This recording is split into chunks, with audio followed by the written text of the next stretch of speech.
Whoa, there could have been more human species throughout history than we used to think. In one place in East China, Hualongdong, scientists found the remains of a human who lived around 300,000 years ago. They found a jawbone and parts of the skull. They carefully studied these bones to compare them with the bones of other ancient and modern humans. The remains themselves weren't that unusual. We know our human family is really diverse and has been around for millions of years.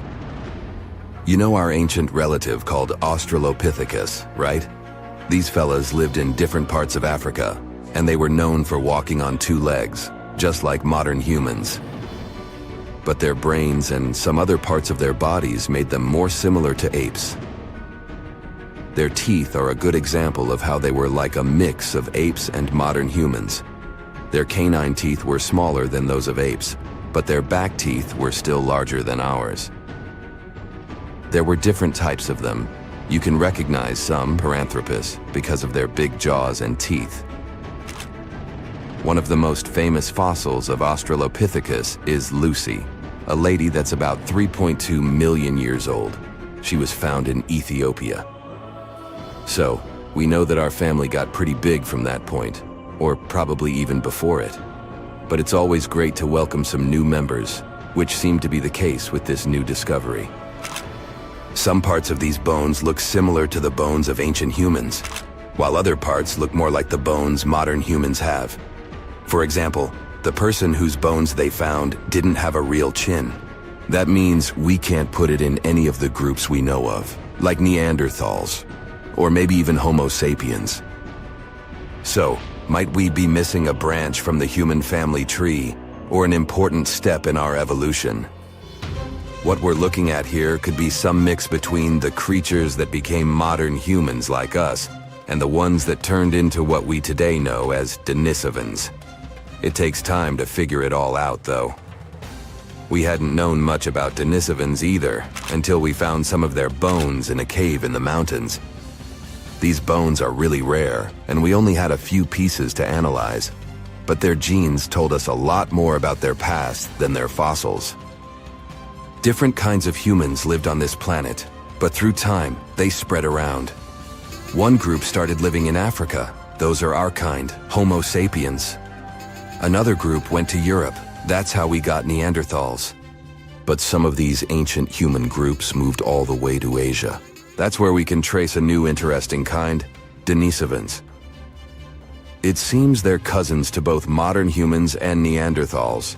The three species actually shared a common ancestor about 765,000 years ago. It's still not clear why Neanderthals and Denisovans took different paths, but one theory says that it was mostly because the Arctic ice sheet expanded southward all the way to the Black Sea, cutting off Europe from Asia.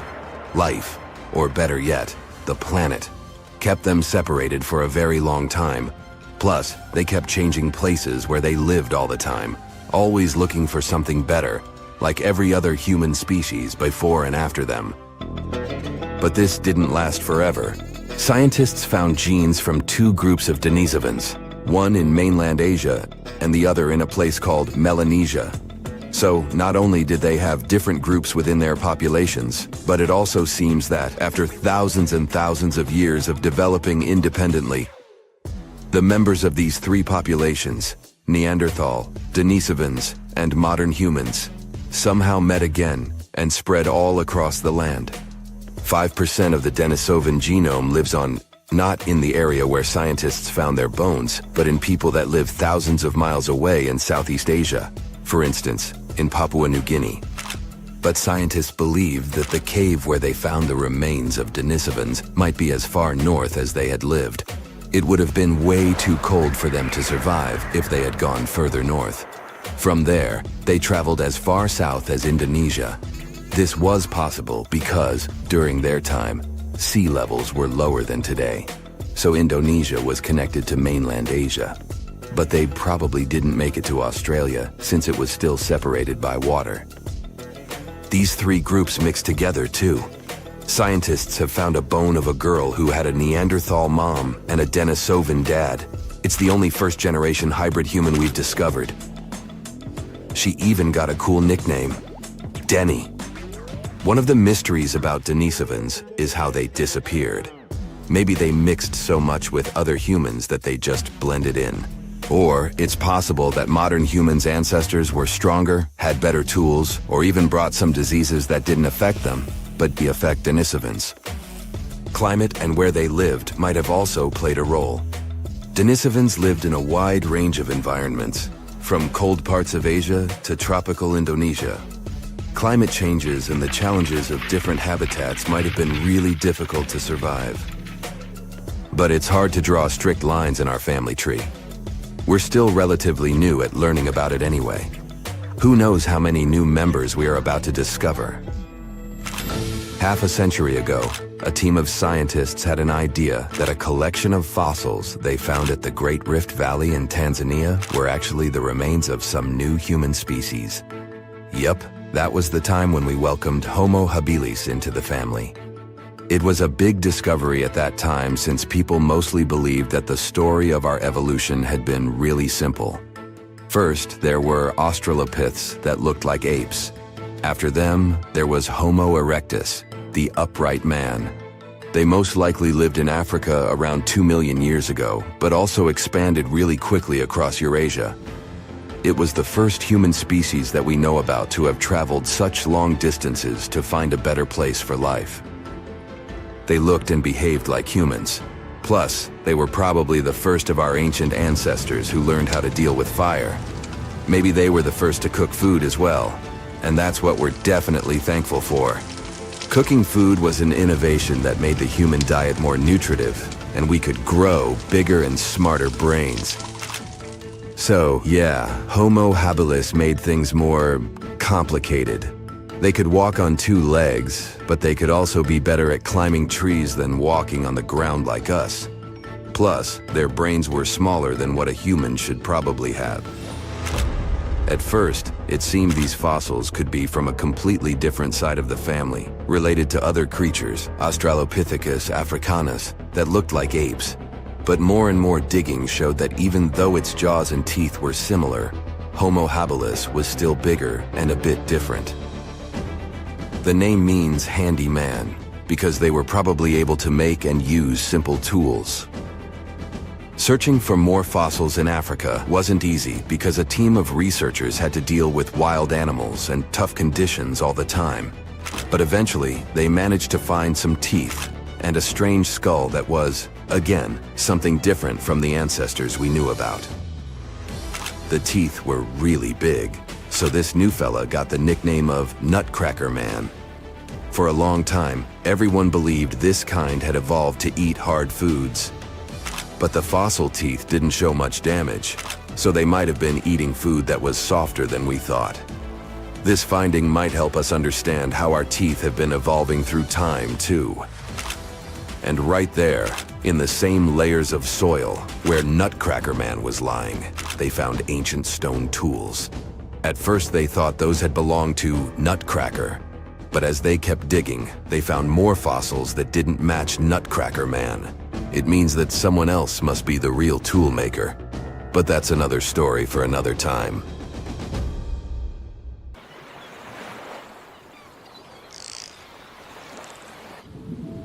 A pod of dolphins is happily playing near the water's surface in the North Pacific Ocean on a sunny day. They're about as happy as can be until the surface of the water begins to ripple. It becomes more pronounced, like a possible tsunami or an underwater volcano preparing to blast. Their instincts tell them to hightail it out of there, but they don't know which way is the safest path out. Abruptly, a tremendous roaring sound fills the air. The water explodes outwards as a giant whale bursts into the air. Hello, mama! Wait, that's no whale. It's an ichthyosaur, a giant sea dragon-type monster from the Triassic period. It's a massive 55 feet long and weighs 45 tons. It doesn't look too dissimilar to a dolphin, but this sea monster isn't any cousin. The dolphins scatter back beneath the water. Fortunately for them, the ichthyosaur is not interested in having them for lunch. It's merely playing as well. This particular species is far more used to eating marine mollusks, smaller fish, and squid. But there's nothing in sight, so it disappears back below the surface, swimming majestically with its huge fins and long eel-like tail. It had once roamed the land, but like other prehistoric land reptiles, including modern-day whales and dolphins, it returned to the sea and evolved over millions of years. Its limbs have been transformed into flippers. Some species had digits on their flippers, or phalanges. They could almost pass for human hands. Well, hello there. Some possessed a dorsal fin. Their heads were pointed, and their jaws contained conical teeth to catch smaller prey. They had large eyes, probably used for seeing in deep waters. Their tail fin made for a powerful stroke. Like some other sea creatures, they could breathe air and were warm-blooded. They were sleek and as beautiful as some of today's ocean creatures. Unexpectedly, an underwater time vortex opens in front of it, sucking in everything in its path like an underwater black hole. The ichthyosaur disappears inside, flailing about, unable to control its journey back into the deep past. Soon, it spat out again into its own natural timeline of the Triassic period during the early dinosaur age, approximately 247 million years ago. It swims with others of its kind. They lived in herds or hunting groups, while varying forms evolved worldwide, such as the smaller Mixosaurus. Let's stay with this one because it will eventually find its way into modern human hands. In evolutionary terms, the ichthyosaurs lasted for a very long time, millions of years. There are many complex factors involved with how they became extinct, but in simplistic terms, environmental changes brought out declines in smaller food groups and more brutal predatory groups. Some fish had evolved as well and became too fast for the ichthyosaur. So we will leave our poor friend here, unable to find enough food and losing out to the tougher competition. It's hungry, tired, and weak. It simply drifts away with the currents, eventually finding itself resting on the ocean floor. Millions of years passed. During the Triassic and Jurassic era, sea levels gradually ebb away, exposing vast regions of the desert.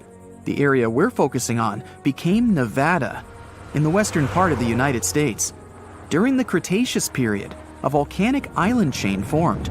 Geological upheaval continued, bringing the ocean floor up into modern mountains. Embedded in the rock, well, you can guess, not only ancient invertebrates, but more modern creatures such as mammoths and giant sloths. What an incredible array of wildlife. But we're not here for them today. Let's find out what happened to our friend. Jump forward in time again to 1998. The place, the Augusta Mountains of northwestern Nevada, or more specifically, a place called Fossil Hill. Protruding out of the rock were a few vertebrae. Researchers could tell whatever creature it belonged to. It was clearly enormous. It was so embedded in the rock and complex that the excavation took many years. In September of 2011, the excavators found more of the beast, the well-preserved skull, forelimbs, and chest region.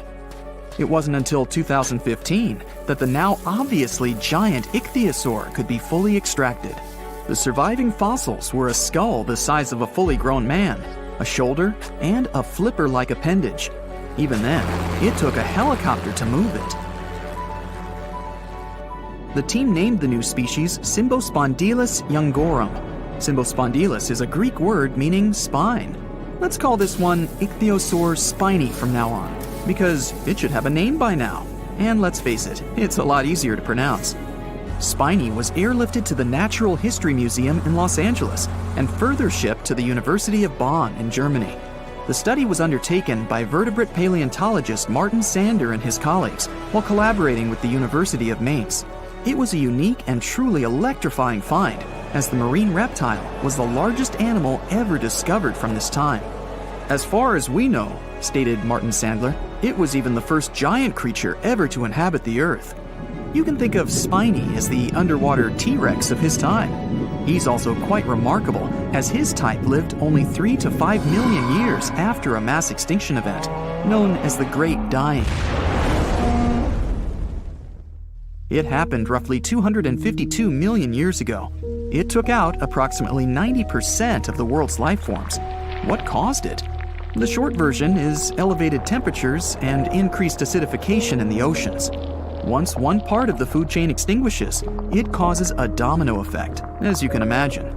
Soon, there's little left to eat, and only the sturdiest can survive. The atmosphere also had high levels of carbon dioxide. Theories argue that giant volcanic eruptions caused this in Siberia, known as the Siberian Traps. It was the largest volcanic eruption in the past 500 million years. The eruptions lasted a staggering 2 million years. Large volumes of basaltic lava covered a large area of Siberia. Even today, the site is covered by about 3 million square miles of basaltic rock. Other theories say that an asteroid caused the Great Dying, rather than the volcanoes. In any regard, the impact was the same, and 81% of Earth's marine species and 70% of the land-based vertebrate species were no more. There have been numerous mass extinction events, but Spiny's size and existence are extraordinary compared to the Great Dying. It usually took 9 million years for species to recover and grow to this size, but he came into being in less than half that time. Using sophisticated computer models, the researchers examined the likely food web running through the area now known as Fossil Hill. They recreated the ancient environment through the available data, finding that marine food webs must have supported giant creatures like the ichthyosaurs. The theory is that our Spiny fed on a diverse and rich diet of marine mollusks, known as ammonoids, that flourished from 1 to 3 million years after the Great Dying. The now extinct ammonites filled the ecological void following the mass extinction and had excellent living conditions without much prey to interfere with them. Ichthyosaurs also evolved rapidly because they were the first more giant creatures to populate the world's oceans. The mollusks they fed off were also exposed to less competition. Spiny had a massive food supply. He chowed down like there was no tomorrow. Unlike whales that become large due to eating foods like plankton, Spiny and his fellow species grew big on the ammonites, and it took them a much shorter time. That's a good message for you kids to eat healthily. The exciting thing for us today is that these results show that marine ecosystems can build up and respond well to such dramatic changes as climate, atmosphere, or water conditions. They may have had different pathways, but some ichthyosaurs and whales have similarities. They both have large sizes and a lack of prominent teeth. Sperm whales dive deep to hunt giant squid. Spiny hunted similarly. They use a type of filter feeding to extract the food from the water.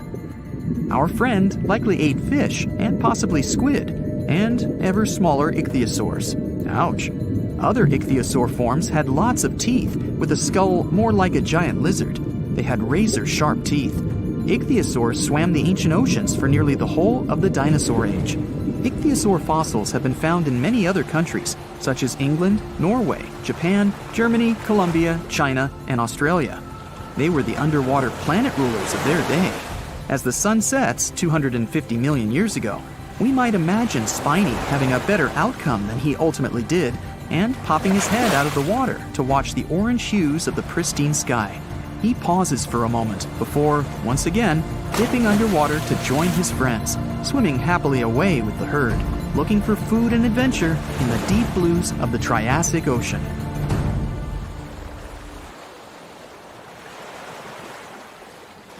We're in Siberia. It's so cold here that freezing gusts of wind are burning your face. All that white snow seems to be blinding you. This place resembles Antarctica because of the permafrost. Recently, a group of scientists researched one of the local rivers.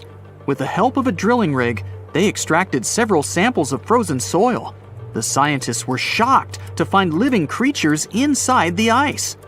Later in the laboratory, they realized that the creatures were microscopic multi-celled organisms known as deloid rotifers.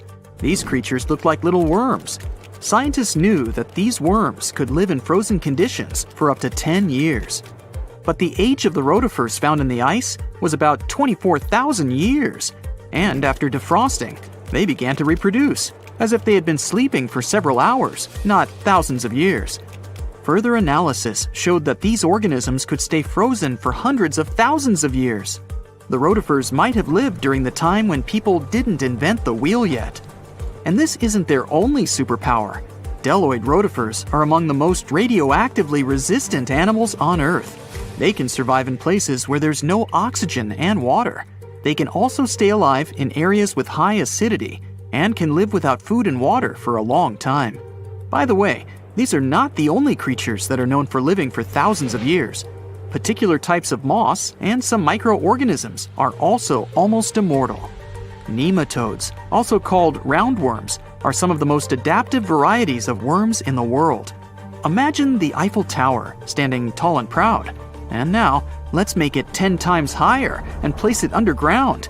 Exactly at this depth, many thousands of feet under the surface, scientists discovered these creatures. There's no sunlight and almost no air in this place. And since it's much closer to Earth's core than the surface of our planet, the temperature here is higher than in the middle of the hottest desert. Millions of tons of soil above create insane pressure. But all this couldn't prevent life from developing here. When roundworms run out of air, food, or when the temperature becomes too high, they get into a unique state of stasis, or deep hibernation. In this mode, the worm's metabolism slows down, and almost all the processes in their bodies stop. The creatures can sleep for a very long time, and only wake up when the environment becomes more livable. By the way, you don't have to go so deep underground to find these creatures. Nematodes are found all over the world. They can live in hot springs, deserts, high in the mountains, among the harsh ices of Antarctica, or inside animals and humans. Our next invulnerable creatures are tardigrades, also known as water bears. These are microscopic 8-legged invertebrates closely related to arthropods. It's impossible to see them with the unaided eye. But a conventional microscope will allow you to see tardigrades in detail. They look like minuscule bears. They're called water bears because they need a thin layer of water around their bodies at all times. It's necessary to prevent dehydration. Tardigrades have been found in all kinds of environments, from ocean depths to sand dunes. They're incredibly robust thanks to their unique organism structure. Yeah, they look soft, but their body is covered with a tough cuticle. This coating resembles the exoskeletons of grasshoppers, mantises, and many other insects. Water bears shed their old layer of the cuticle when they need to grow. Each of their 8 legs has 4 to 6 claws, which helps them cling to any surface. The bears can survive at a temperature that's almost 3 times as cold as the temperature in the ice of Antarctica. Heat doesn't harm them either. They have been proved to survive at the temperature that makes water boil. Also, water bears are not afraid of radiation and high pressure. In the depths of the ocean, pressure can destroy alloys of the strongest metals, but these creatures can withstand pressures 6 times greater. But the coolest thing is that they can live in the vacuum of space. Our planet has a magnetic field. This is a shield that protects us from solar radiation. Tardigrades don't need this protection. They can go into near-Earth orbit and come back unharmed, all thanks to a protein protecting their DNA from ionizing radiation. Like other immortal organisms, water bears can fall into a state of cryptobiosis. Tardigrades pull their head and legs inside their bodies and fall asleep. If the surrounding conditions suggest freezing, drying out, or experiencing a lack of oxygen, they will remain in this barrel form until the situation improves. So those are microscopic organisms and microbes that can only be seen through a microscope. But how about something bigger? Meet ironclad beetles. They live in the southwestern US and Mexico. These insects cannot survive high temperatures, live without oxygen, or in conditions of increased radiation. But their shells are so tough that they can only be pierced with a drill or hammer. Their durable exoskeletons are made of a special substance, chitin. It can also be found in the armor of crabs or shrimp. And still, the chitin of the ironclad beetle is so durable that it allows this creature to withstand the impact of a car moving at high speed. In times of danger, they can hide their whiskers and strong legs in special recesses in their shell. Other animals can't bite through the armor, so they spit the beetle out and leave to look for lunch somewhere else. As soon as the danger disappears, the bug stretches out its legs again and goes about its business. Also, the armor saves the beetles from dehydration, which is very useful in hot areas of Mexico and the southwestern US. Inside the exoskeleton, they can store moisture. In other words, these bugs can absorb water whenever they find it and transport this liquid inside themselves. The next creatures are incredibly fragile, but they know how to survive in places where almost no other animals can live. We're going to the southeast of Romania, near the Black Sea. Here, on a desolate wide plain, you can notice a pit. This is a mine leading deep underground. The air on the surface of our planet usually contains around 20% oxygen, but in the mine, it's only 10%. Inside the cave, the air also has an increased content of hydrogen sulfide and carbon dioxide. People can't breathe there without an oxygen tank. We can probably say that the water and air there are poisoned. Almost no animals would be able to survive here. Still, 48 species of living organisms have been found in this cave. 33 of them are newly discovered species. And they aren't the only microbes or bacteria that can't be seen without a microscope. Something bigger lives here. Strange white snails crawl over the walls of the mines. Transparent shrimp and a bunch of unknown kind of leeches swim in the water. White centipedes with huge whiskers and creepy white spiders run on the ground. And they all have been growing here for almost 5 million years. You might notice a water scorpion and another unidentified species of this animal. It doesn't look like its relatives living in hot sands or tropical forests. No living creature here looks ordinary at all. All animals are either white or transparent. They have no eyes, but are equipped with long paws and antennae whiskers that help them navigate in this dark space. The deeper you go into the cave, the less oxygen the air contains. But the number of living organisms is increasing. The air is filled with methane and carbon dioxide. All the inhabitants of this cave have never seen the light of the sun and have never gone out of the darkness. It seems impossible to survive in such conditions where plants don't produce oxygen.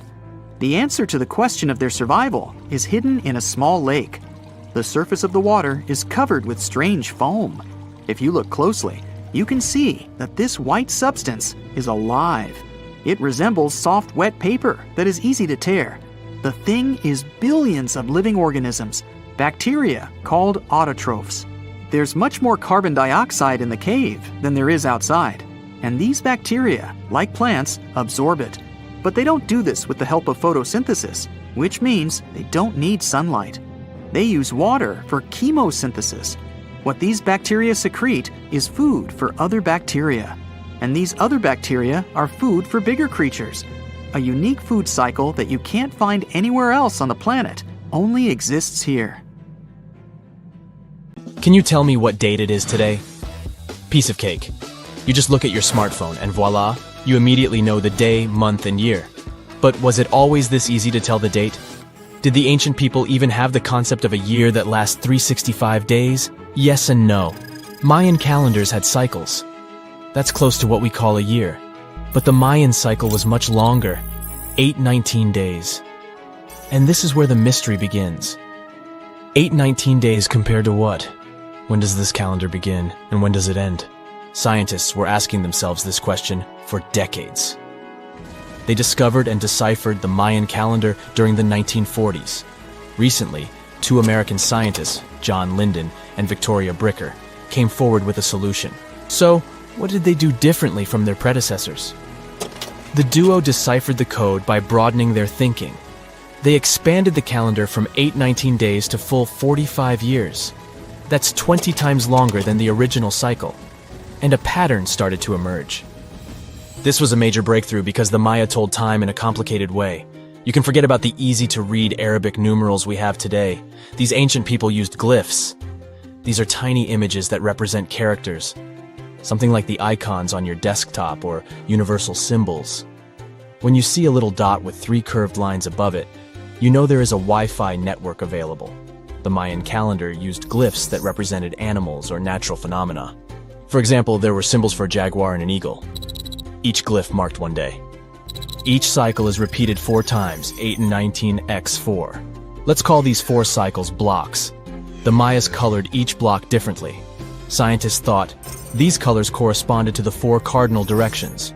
Red was east, white, north. West was black, and finally, yellow marked south. But then the 1980s came. Yeah, this was a weird decade. The calculations were all wrong. Researchers determined that the colors were associated with the position of the sun in the sky. It turned out that the color yellow represented the highest point of the sun, which is called a zenith.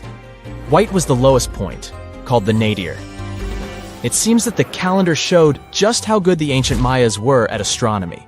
This is most evident at Chichen Itza. This principal Mayan city is located on the Yucatan Peninsula, Mexico.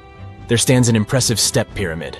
It is dedicated to the feathered serpent deity, and its alignment is perfect. Something marvelous happens here twice a year, during the equinoxes, March and September. These are the times when the sun shines directly over the equator. On these two dates, the day and night last the same. At the site of the pyramid, sunlight first illuminates the sculpture of the serpent head at the base of the structure. Then it makes its way up the 91 steps. This creates the illusion that a snake is slithering down the pyramid. Even today, people gather to witness the sight. And it must have been more impressive when the Mayas completed the structure 1050-1300 CE. Do you know what a synodic period is? Neither do I. But Mayan astronomers did. A synodic period is the time that passes before a stellar body does a full lap. For example, this is the period between two full moons. When you look from Earth, this period lasts roughly 30 days. And the Mayas were looking at the skies non-stop. They carefully noted the synodic periods of all planets.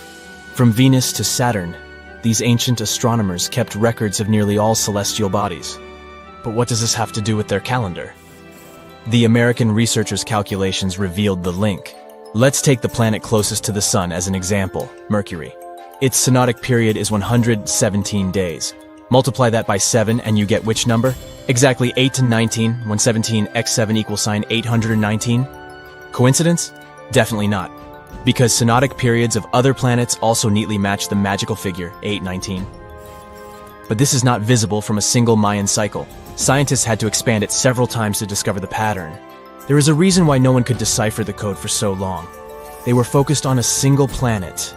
The trick was to add the Mayan calculation for all the planets.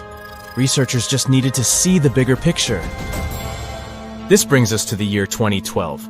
Can you remember that some people thought that the world would end on December 21st? That turned out to be a bust. We are alive and well now. But what started this false rumor? The Mayan calendar, of course. You see, these ancient people based their calendar on long periods of all the planets. That included a lot of complicated math and a lot of multiplying. This 2012 was simply the time when their cycle ended. It is known as the long count. This period is the same as our year. For the Mayas, 2012 was something like the 31st of December for us. Just an end of a cycle in which they measured time, so there was no need to panic. Those New Year's Eve parties might be a bit wild, but the world doesn't end on January 1st. The Mayas stretched more than their calendar. Rubber was the name of the game. Yes, you've heard it correctly.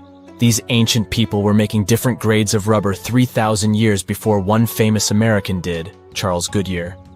They would extract natural latex from the rubber tree. This is a milky substance that can be turned into rubber. And they weren't the only ones. Scientists found evidence that their neighbors, the Aztecs and the Olmecs, did the same. But what did they do with rubber? They didn't need car tires, definitely. But it's cool to have a nice pair of sandals for the beach. The Spanish wrote about rubber sole footwear that natives wore. Sadly, scientists still haven't found them. That would be a big step for archaeology. So the Maya were playful with rubber, literally. Researchers guessed that they produced balls from latex. These were bouncy and ranged in size from a softball to a soccer ball. A typical Mayan ball game, pits, involved 2 hoops. You must be thinking basketball, but not quite. The hoops were set on walls, 23 feet high. Compare that to the NBA standard of 10 feet. And the hoop was the other way around. There is also a sweet side to the story of the Mayas. These ancient people enjoyed chocolate. In fact, the modern word chocolate probably comes from their language, xocolotl. This meant bitter water. Okay, you get the bitter part, but why water? The Mayas didn't produce chocolate in the form we know it today. They didn't make bars of chocolate. They drank it. Smashed cocoa beans made for excellent drinks. The Mayas perfected the mixture over time and even added spices. Anyone up for a fiery chocolate drink with stew peppers and cornmeal? Who knows, maybe this beverage actually tasted well. Cocoa beans were sacred and used as a currency. Researchers believe all social classes got to enjoy it. Free chocolate for all sounds nice even today. But where did the Mayas get clean water for their cocoa drinks? From the oldest known filtration system in the Western Hemisphere. It was based on zeolite. These are minerals that contain aluminum and silicone compounds. And guess what? Modern air and water purifiers still use this material. Mayan tech wins yet again. Back in Europe, Roger Bacon developed a sand filtration system in 1627, some 1,800 years after the Mayas. But what about regions without rivers, lakes, or springs? Mayan engineers had it all figured out. Rainwater. They would carve out large reservoirs in the limestone bedrock. Then, they would coat these underground caves with a layer of a watertight material. The final step was to make small channels that collected water from the hills above. Scientists estimated that just one of these reservoirs could hold on average 10,000 gallons of rainwater, enough to fill 55 modern hot tubs. Imagine discovering an ancient city without leaving the comfort of your home. In 1963, a man in the Nevşehir province of Turkey did exactly that. He was renovating his house. He knocked down a wall in his basement and found a mysterious room. He continued digging and saw a tunnel. This is how Derinkuyu underground city was found. Derinkuyu is one of the deepest multi-level underground settlements of Cappadocia and in all of Turkey. This engineering masterpiece has 8 levels. The inhabitants living on those floors had access to cellars, storage areas, chapels, a school, a study room, and other structures. All floors are connected by an extensive network of tunnels. It's believed that the underground city was built as a shelter. You can't see the construction from the outside. Its depth is approximately 279 feet. The complex was large enough to shelter about 20,000 people, plus their livestock and food supplies. There's also a 180-foot ventilation shaft. People used it both for ventilation and as a well. The well supplied water both to the villagers living on the surface and to those hiding in the underground city. Interestingly, those living on the bottom levels were able to cut off the water supply for the upper and ground levels. This kept the water safe from potential poisoning. The place was designed for protection. The tunnels could be blocked from the inside with huge round rolling stone doors. The passageways were extremely narrow. Potential invaders had to enter the tunnels one at a time. Seems like they thought of everything in the 7th century BCE. Archaeologists believed the Phrygians were the ones who first built the levels. After them, the structure was used and enhanced in Roman times. This was when the chapels were added. The golden time of Derinkuyu, however, was during the Byzantine era. But how did these people manage to create such tunnels? Well, the rock they carved them into wasn't usual. It was soft volcanic rock. It appeared due to a geological process that began millions of years ago. Volcanic eruptions covered the area in thick ash. It then solidified into this soft rock. When the natural forces of wind and water eroded softer parts, only hard elements remained. Fun fact, fairy chimneys are also made of intricately shaped volcanic soft rock, but they formed naturally without any human intervention. I'm still in Turkey, but this time, my destination is Çanakkale, where a myth came to life. For 3,000 years, people believed that Homer's Iliad was fiction and that Troy never existed. In 1863, everything changed. Expatriate Frank Calvert discovered ancient ruins in western Turkey. He was convinced they belonged to the ancient city of Troy. Heinrich Schliemann examined this area in 1868. That's when Troy saw sunlight again after all those centuries. Troy has complex layers.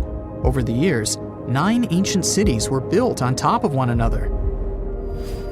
Historians say that the area was strategically located between Europe and Asia, so it became a prosperous trade and cultural center. This strategic position made Troy attractive throughout history. After the Trojan conflict, the city was abandoned between the years 1100 to 700 BCE. Then Greek settlers rediscovered the area, and Alexander the Great ruled there. The Romans then invaded the city. Speaking of this event, The first thing you would see when visiting the site is a replica of the wooden Trojan horse from a movie shot in 2004. The next stop is Lothal. In the 1950s, Lothal and several other Harappan sites were discovered in India. These new provinces extended the boundaries of the Indus Valley civilization.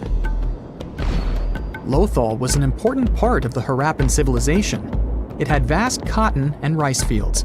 Plus, it had a bead-making factory. Beads were made from semi-precious stones, like agate.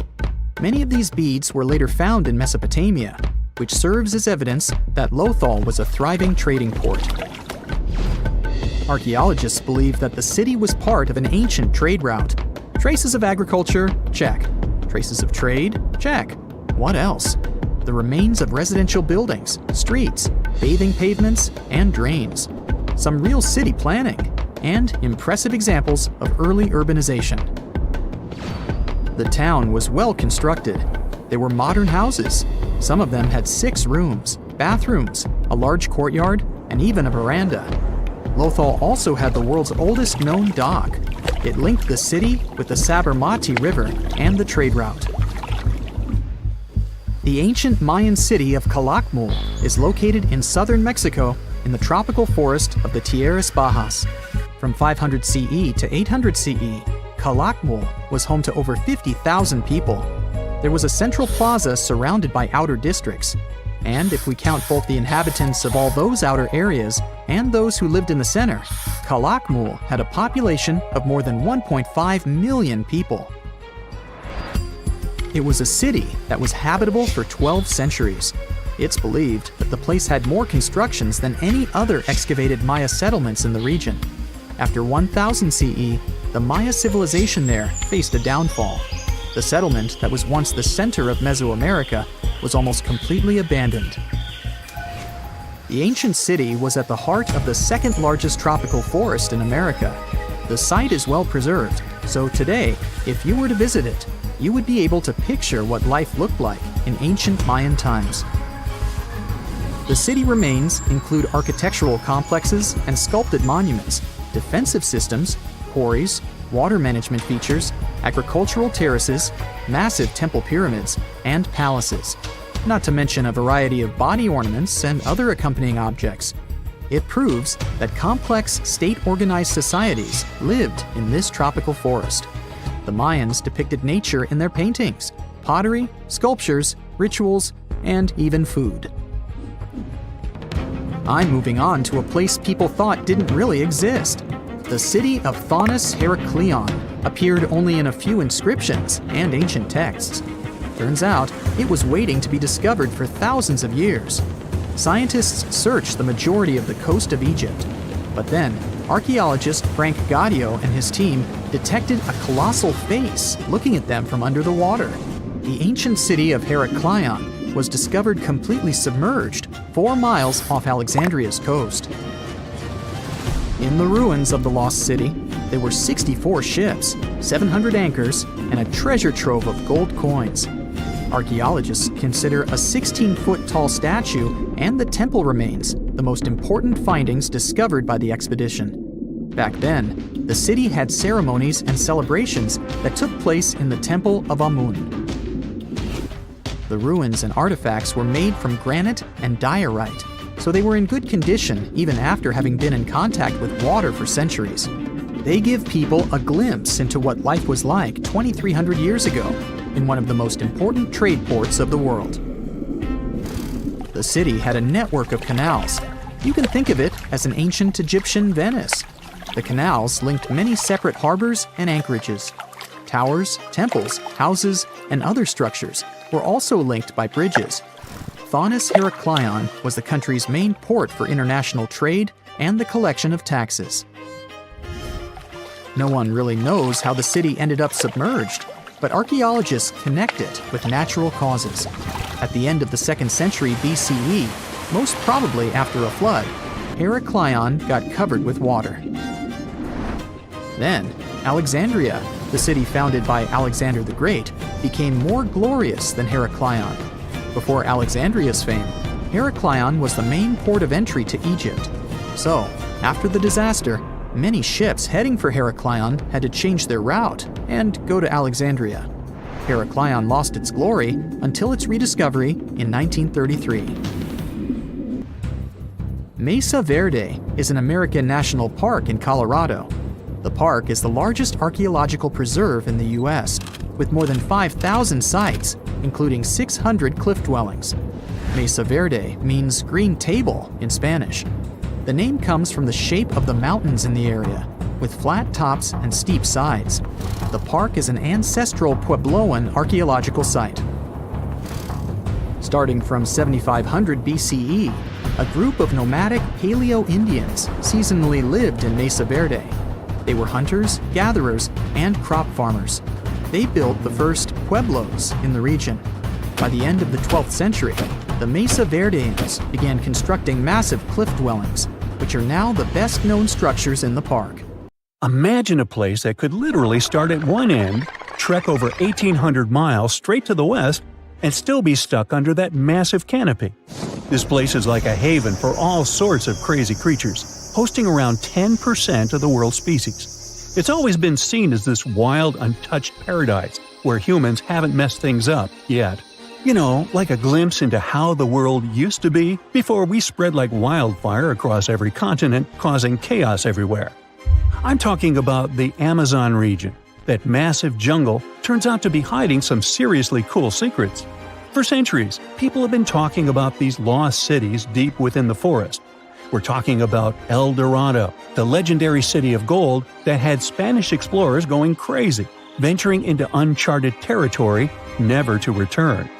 And even in the 20th century, the adventurous Perry Fawcett went looking for the lost city of Z and disappeared into the jungle, leaving us all hanging.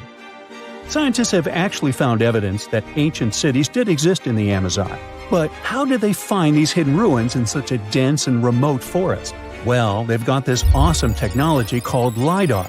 Basically, they hopped into a helicopter and used light-based remote sensing to digitally strip away the canopy and reveal the ancient ruins of a massive urban settlement around Llanos de Mojos in the Bolivian Amazon. The place was once home to the Kasarabi culture, which thrived from 500 to 1400 CE.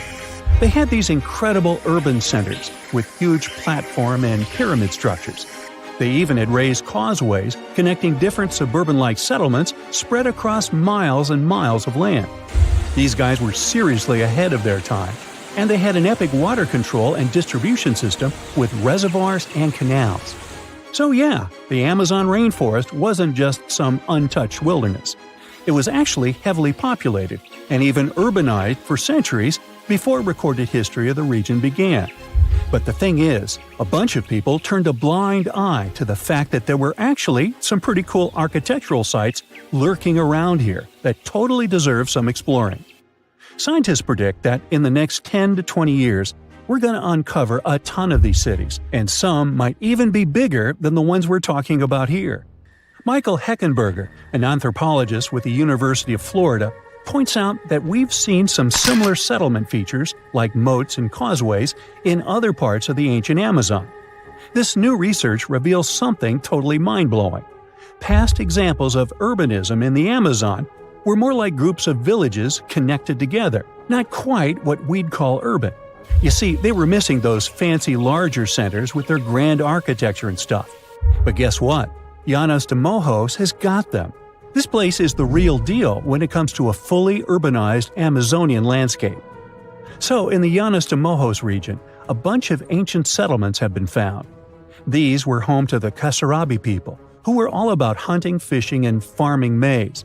We're talking about hundreds of sites, spread across 1,700 square miles. But these sites were so remote and hidden in the tropical forest that it was like trying to find a proverbial needle in a haystack. A team of archaeologists weren't going to let that stop them, though.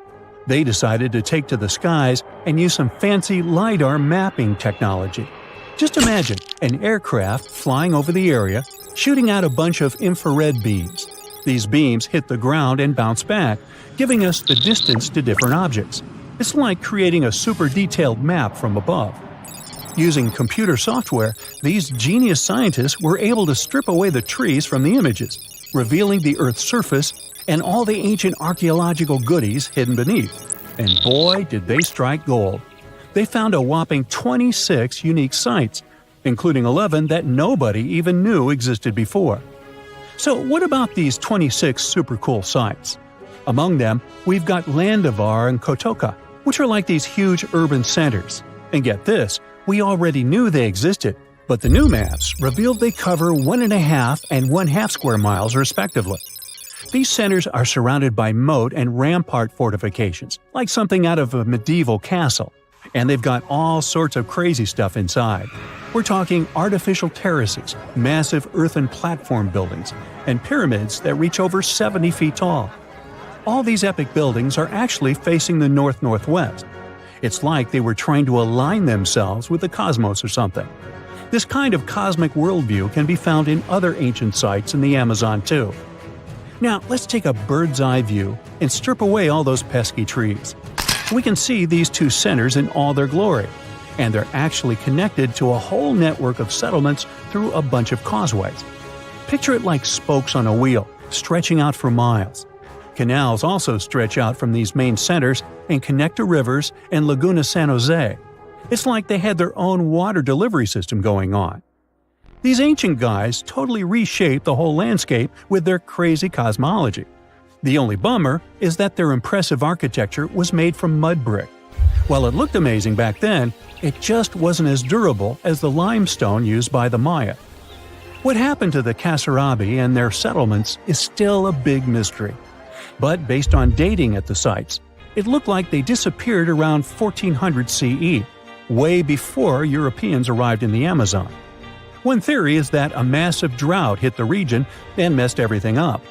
The researchers found these massive water reservoirs at various sites, which is pretty interesting, considering how rainy the Amazon is known to be.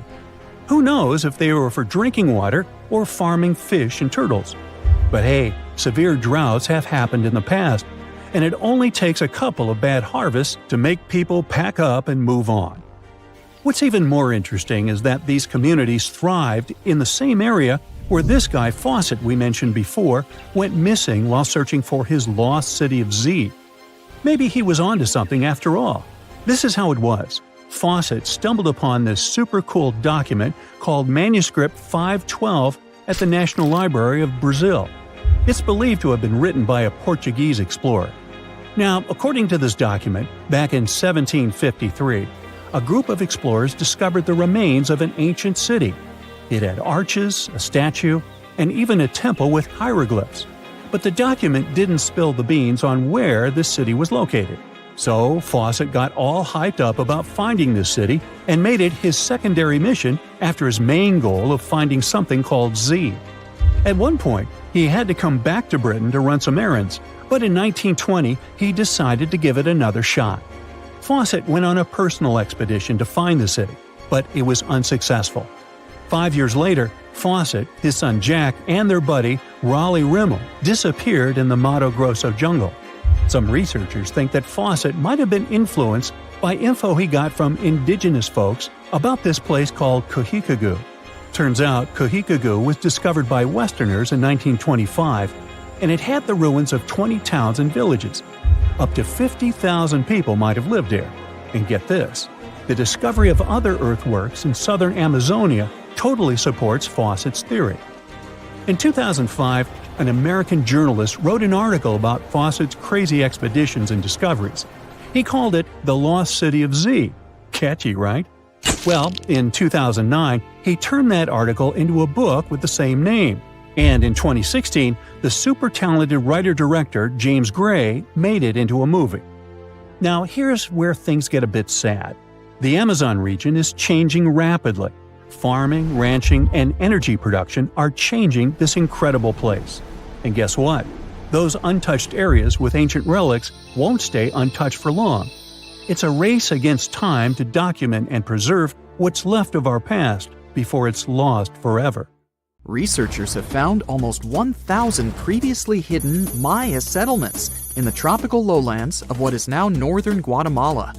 They did it with LIDAR, light detection and ranging lasers, which they used to scan areas from the air. The region we're talking about is pretty vast. All those structures and buildings they saw over there stretch across about 650 square miles. And these spots were supposedly occupied thousands of years ago. It seems all these structures were pretty densely packed, so people lived close to each other. They had at least 417 ancient villages, towns, and cities where they could identify boundaries. These structures and buildings were actually a part of a state that looked like a kingdom. Some of these settlements were built as sports courts, civic, ceremonial, and religious centers, and residential homes. There were also massive palaces, platforms, dams, pyramids, and causeways across that area. People who lived there also had reservoirs where they collected water. So, they needed the power to organize thousands of specialists and workers. And they also needed many skilled people to build such structures without the technologies we have today. They needed lime producers, architects, mortar and quarry specialists, lithic technicians, those who took care of legal enforcement, and other important roles to establish the true community. This cool laser scanning system researchers used while exploring this area can even penetrate very dense ecosystems and vegetation. The light bounces off different surfaces and then creates a digitally reconstructed map. This map is based on how much time it takes for the pulses to get back to a receiver. So, with this laser system, they discovered they were also lowlands for agriculture. So why exactly did the Maya settle in this region? It was a specific area. Plus, it was hard to build such an amazing kingdom in a tropical rainforest climate. Back in the old times, ancient peoples had mostly inhabited areas in drier climates. Over there, they would build water resources, which were some sort of the basis of society and a source of life. An example of this is Teotihuacan of Highland Mexico, although they did have a couple of navigable rivers they could use for transport and trade. But these rainforest areas had their advantages too. The Maya used natural resources like limestone, which was their primary building material, salt, and the volcanic rock obsidian, which they used for different tools. Also, they managed to find enough dry land to live and build homes there. The lowlands were seasonal swamps called bajos, and they were perfect for agriculture because of the fertile soil. Generally, the Maya built settlements that could endure rainy periods too.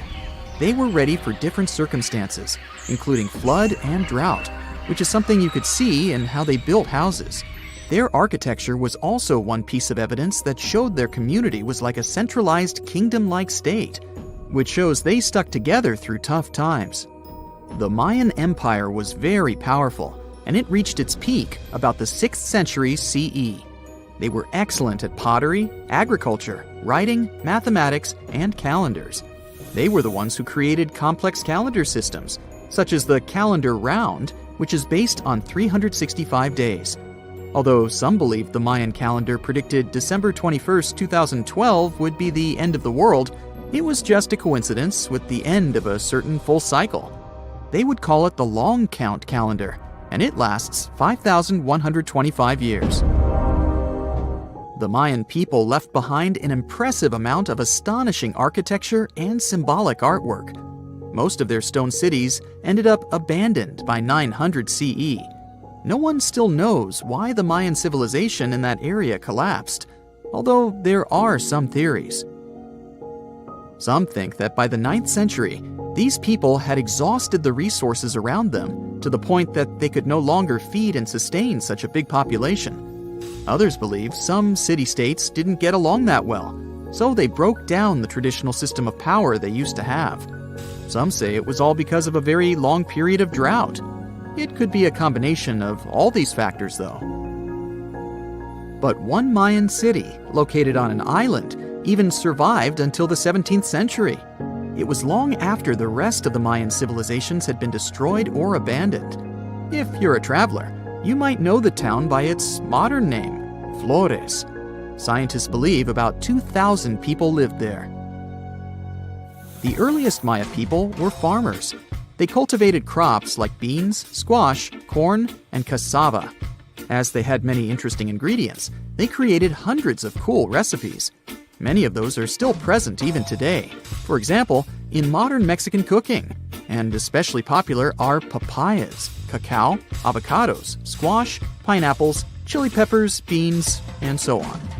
Even though the Maya mostly practiced a kind of primitive type of slash and burn agriculture, there is also evidence of them using some more advanced farming methods, like terracing and irrigation. And they were big chocolate lovers. More than 3,500 years ago, the Olmecs of Mesoamerica probably turned out to be the first to realize that it takes some work for us to get such a cool thing as chocolate. But the Maya were the ones who turned it into a true form of art. Scientists found out about it when they found cacao in Mayan pottery. Their chocolate would be mixed with honey, water, cornmeal, and chili peppers. That's how you get a spicy, savory, hot chocolate beverage you can try even today in Mexico and Central America. Also, they used written language in their books. Their paper was made from fig tree bark, and using strips of that paper, they created a large library of books. Books made of this material are called codices, and 4 of these can still be found today. Sadly, many books were lost over time because of the humid climate or some human factors. The classic Maya built a bunch of palaces and temples that had a stepped pyramid shape. They decorated them with inscriptions and reliefs, which have earned them the reputation of being incredible artists of Mesoamerica. For the Mayans, flat foreheads were the most desirable thing on someone's face. They were generally really into aesthetics, and having a flat forehead was one of the main things where you could meet their highest aesthetic standard. They also liked to glam up their looks with makeup and clothing. Also, the Mayans were master tattoo artists. Actually, they were one of the first civilizations that started doing such forms of body art. They had a rich culture and believed in many things, such as fairies. Many civilizations across the globe believed in these mythical creatures, which had different names everywhere. The Mayans called those creatures aluxes. They would make sculptures of aluxes from wood or clay, take them to the forest, and hide in some secret spots. The Maya believed these sculptures would come to life during the night and take the role of guardians of their land, animals, and crops. The Maya believed caves were entrances that led to the underworld. You can even visit some of these caves if you like. For example, you can explore the jungles of Quintana Roo and Yucatan near Cancun. There are many spots where researchers found artifacts the Mayans had left behind. They were one of the first cultures that learned how to use rubber latex and make, for example, rubber balls for the many interesting games they had. They used natural latex and then probably mixed it with some other natural substances. That's how they came up with the bouncy balls they played with. They also built cool steam baths. The Maya had structures made from stone that looked like something we know today as bathtubs. Plus, they were building heated stone structures we know as sweat houses. Researchers found these in El Salvador and Guatemala, and they were previously hidden under volcanic ash. You are lost deep within the jungle in the Yucatan Peninsula in Mexico. There are strange noises all around you, and to make it worse, the sun is setting. Soon, you'll be alone in the middle of an unknown rainforest. Guess it was a pretty bad idea to come looking for El Dorado on your own, wasn't it? You keep walking as fast as you can, when suddenly, wait! What's this you're seeing? It looks like large stairways made out of stone. This definitely doesn't look natural, so you take a picture. Maybe you didn't strike gold, but you might have just found something relevant. Congratulations, you found Akamtun, a long-lost Mayan city, hidden 37 miles into the jungle. The name literally translates to stone column. Stone was probably in at the time, so these guys used a lot of it to build their pyramids, houses, and even ball courts. If you ever thought that Europeans invented ball games, think twice. Mayans loved to play ball games for recreational purposes. Akamtun is part of a series of other long-lost Mayan cities that are being discovered with the help of new technology nowadays. We'll talk more about the other ones in a jiffy. Perhaps the biggest surprise of this one is that it was surrounded by wetlands, which is why the city was built on high ground. The city was monumental, covering an area of over 120 acres. That would be as big as 90 football fields right next to each other. Scientists have found proof that Akhenaten had pyramids of up to 49 feet high, and that it was likely an important social hub between 250 and 1000 CE. This is definitely a game changer. But lost Mayan cities began to be unearthed in the 19th century. Modern technologies, such as LiDAR imaging, help archaeologists see through dense canopies of the forests. This means that people don't really have to risk getting lost in the tropical jungle like you did at the beginning of this video. LiDAR works sort of like an X-ray. It sends out laser beams that can detect any signs of ruins or ancient constructions. According to space archaeologist Sarah Parchak, satellite imagery has been a key player in discovering ancient cities in South America, Egypt, and other places. Sarah herself spends most of her days scouring images for any signs of where there could have been cities long ago. She says that more often than not, what happens is that ruins are covered by vegetation, soil, or sand, which makes them super tricky to find. But thanks to these awesome tools, scientists also made the huge discovery of ancient Mayan causeways, which spread throughout old Mayan territories. I mean, take a look at these roadways. You'd expect to see ruins like this in places such as Portugal, England, or the United States. I'm talking about 130 feet wide roads painted white to help travelers journey through the nighttime. Scientists recently unearthed a 110-mile network of roads such as these, and they think this dates back to before the first registered Mayan highways we've known so far. These roadways, which sometimes ran over the swampy ground and were even elevated at times, are being called the world's first superhighways. Even if there is no registry of animal-powered vehicles, it's believed that the Maya used them to travel around a network of possible 964 settlements. They were built like a huge spiderweb, and from what archaeologists have gathered, this huge system of roads worked to connect a big system of economic and social interactions between Mayan cities. This completely debunks the traditional idea that the Mayan pre-classic period, which dates back to 2000 BCE, was made of small, tribal settlements.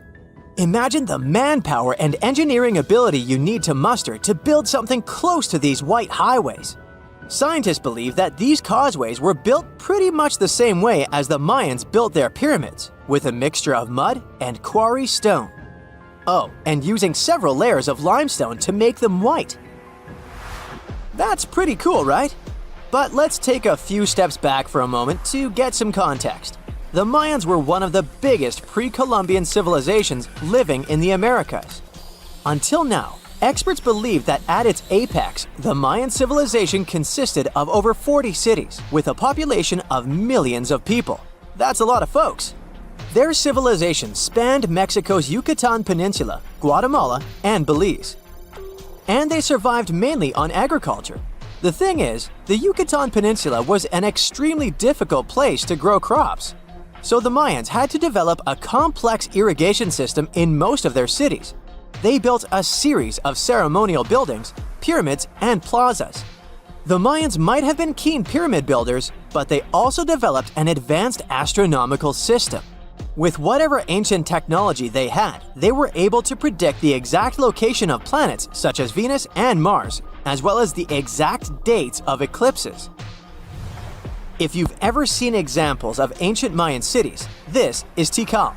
Located at the heart of the Guatemalan jungle, Tikal is believed to have been the capital of the ancient Mayan conquest state.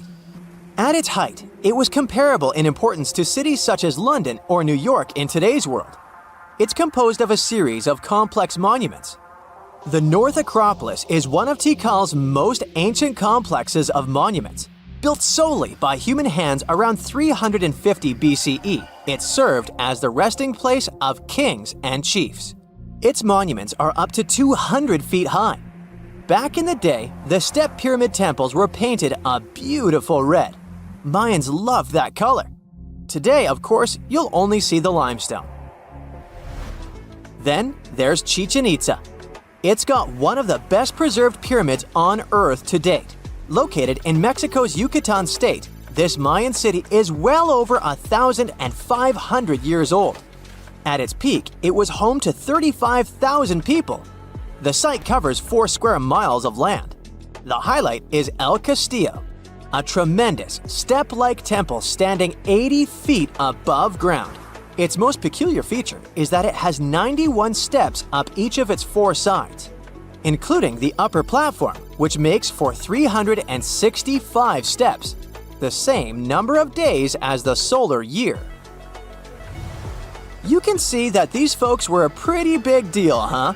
That's why nobody can really understand what happened to them. There's a big lack of evidence on the decline of this almighty empire. What could have been the cause of their demise? Was it a drought? New research in 2017 did bring some new discoveries into the mix. Using data from a site at Ceibal, located at southwest of Tikal, scientists analyzed radiocarbon data from ceramics and archaeological excavations to extract new information about the unexpected demise of this great civilization. The information shows that instead of a sudden collapse, the Mayans most likely fell in waves of social instability and political crises. These events are believed to have deteriorated Mayan city centers and began causing the dispersion of the Mayan population. It's hard to pinpoint the exact causes, though. But hey, recent discoveries are shedding a big light on humanity's past. Not only about the Mayan Empire, but about other long-lost civilizations of South America. A major recent discovery in Brazil was done using satellite imaging technology and is also shocking scientists. Some images from near the Xingu River, also in the Amazon, suggest that cities of millions of people might have existed inside the jungle, way before our modern civilization ever existed. I mean, if this doesn't shock you, I don't know what will. Satellite imagery also detected a network of trenches dating back to 200 and 1200 CE in the Bolivian Amazon forest. These proofs suggest settlements that could have supported around 60,000 people right in the middle of the Amazon forest. When researchers from the University of Florida went on ground to check the satellite information, they were shocked to find several mounds that were accompanied by ditches and geoglyphs. Archaeologists also found remnants of carefully designed walls centered around plazas, much like the type of construction done by the ancient Mayans. If someone finally invents time travel and you hop on a trip to the past, you won't recognize many of the things you know and love today. The Statue of Liberty and the Egyptian pyramids, some basic gadgets like the remote control and your laptop, and even the corn you have for lunch have all changed beyond recognition. When the pyramids were originally built in ancient Egypt and Giza and other places, they didn't look sandy brown at all. All of them were covered with white limestone. If you had seen them under the hot African sun, you'd have to look away. That's how smooth and shiny they were. Builders used around 6 million tons of this material for the Great Pyramid of Giza alone. It's the largest one you can still see on your trip to Egypt. The local rules were quite a thrifty crowd, and they reused some of the casing stones for other construction projects. A massive earthquake in the 14th century has also loosened some of the stones, so you won't see a lot of limestone, but some of it is still there, on top of the Pyramid of Khafre in Giza. It looks like it has a second peak on top of the first. In ancient times, all pyramids used to have capstones called pyramidions, covered in a mix of gold and silver. Most of them have been lost over the centuries, but you can still see a few of them at museums. They show images of Egyptian deities. The pyramids were probably modeled after a sacred pointed stone, the benben. It represented the rays of the sun.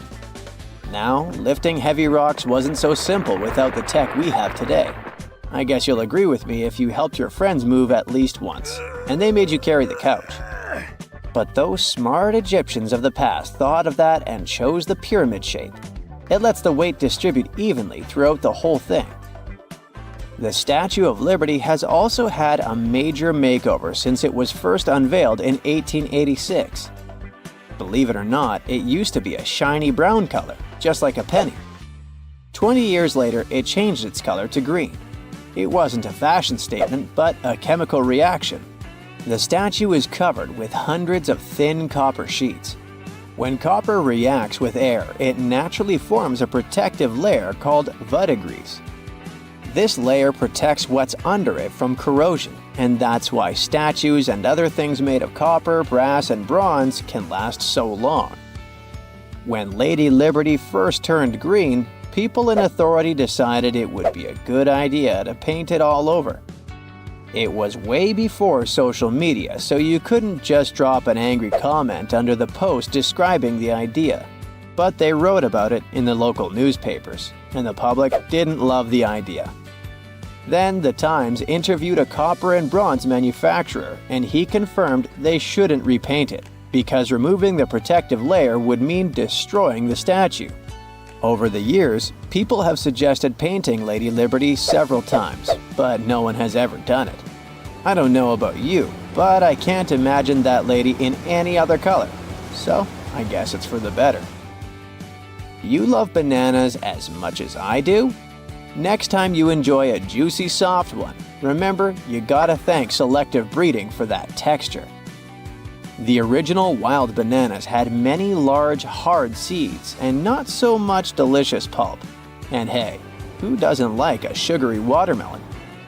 It has a history of over 5,000 years, and it used to have bitter, yellowish white flesh and was really tricky to open. Selective breeding saved the day again, and watermelons got way sweeter. Japanese scientists went further and invented the seedless version. Corn's grandmother is a Mexican grass called teosinte. The kernels in this grass were small and hard to get. Farmers from many thousands of years ago saved the seeds only of those plants that were larger or tastier, or with kernels that were easier to grind. Thanks, my friends, for giving us the corn that's edible and even delicious.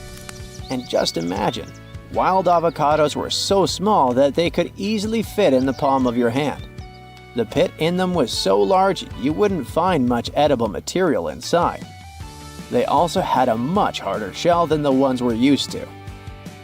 You probably wouldn't get a lot of work done without your beloved computer today, but I can't tell you exactly whom to thank for this invention. The ABC from 1942 is one of the contendants for the title of the first computer. It's short for the Atanasoff Berry computer, named after its inventors at Iowa State University. The ABC weighed over 700 pounds. Yep, yours must be way lighter than that. That big boy consisted of around 300 vacuum tubes and had a rotating drum, a little bigger than a paint can, and had small capacitors on it. A capacitor is a gadget that can store an electric charge, like a battery. The ABC could solve problems with up to 29 different variables to help scientists save some time. Like modern computers, it used binary digits, ones and zeros, to represent all numbers and data. Because of that, it was possible to do the calculations electronically. And now, my favorite part, the ABC finished one operation about every 15 seconds. Just for you to compare, it's millions of operations per second now. Unlike the tech we use today, the ABC did not have a changeable stored program, so the program could only do a single task at a time.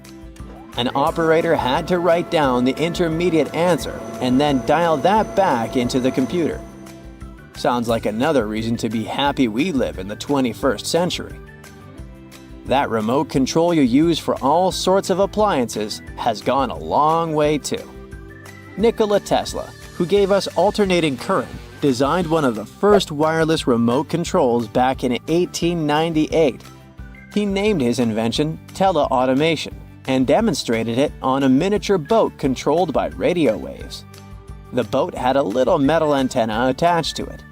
Tesla sent signals to the boat using a box with a lever and a telegraph key, which was his version of a remote control. Those signals set electrical contacts on the boat into motion and moved the rudder and the propeller, and Tesla was controlling the boat. The concept of the remote control soon spread to other gadgets. The first television remote control followed in 1950. It was designed by the Zenith Radio Corporation, called LazyBone. Don't take it personally, please.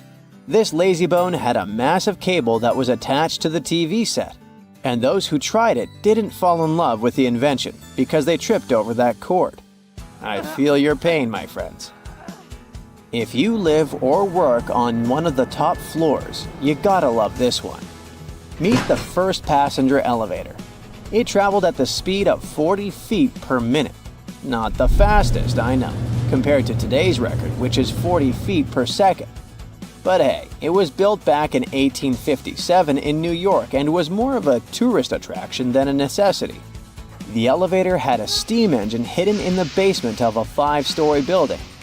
3 years later, they shut it down because the public didn't appreciate it. Otis Tufts filed the first patent for a vertical railway around the same time. His invention included an actual car with a bench inside for people to sit on. Sounds like a great spot to hang out with friends to me. What do you say? Then they started adding elevators to luxurious hotels around the world. They were entire rooms with a rich design, upholstered seats and mirrors on the walls, and sometimes even a small chandelier. There was an obligatory operator who'd close the door and the car would start its super slow ascent.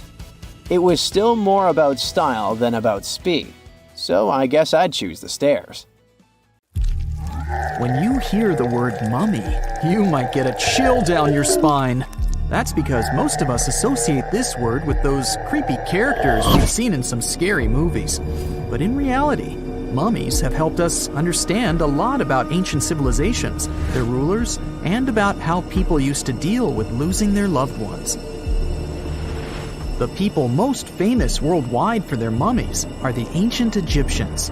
They believed that some sort of existence after passing away was possible, if certain conditions were met.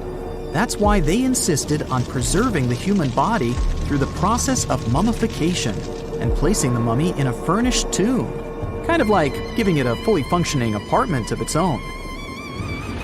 Why did they believe in this? Well, because they were deeply connected to their natural environment for the most part. They saw the natural cycles around them, like how the sun rose every day, followed by the moon, or how new life was always sprouting from plants, even after they had wilted away. They also believed that the powerful spirit Osiris, who represented the cycle of passing away and resurrection, played a role in this process. To prepare for the afterlife, the ancient Egyptians followed certain rituals, like mummification, which involved using materials like honey, resins, and incense to preserve the body. There's no other mummy more popular than that of King Tut. He was a young pharaoh who ruled over 3,000 years ago in Egypt. The problem with discovering ancient royal tombs is that most of such burial sites were previously robbed. People knew ancient rulers had been left with many valuable belongings, so those locations became vulnerable to thieves. When King Tut's tomb was opened in 1922, people were excited because it had not been robbed, like many other previously discovered royal tombs. That's how well hidden it was.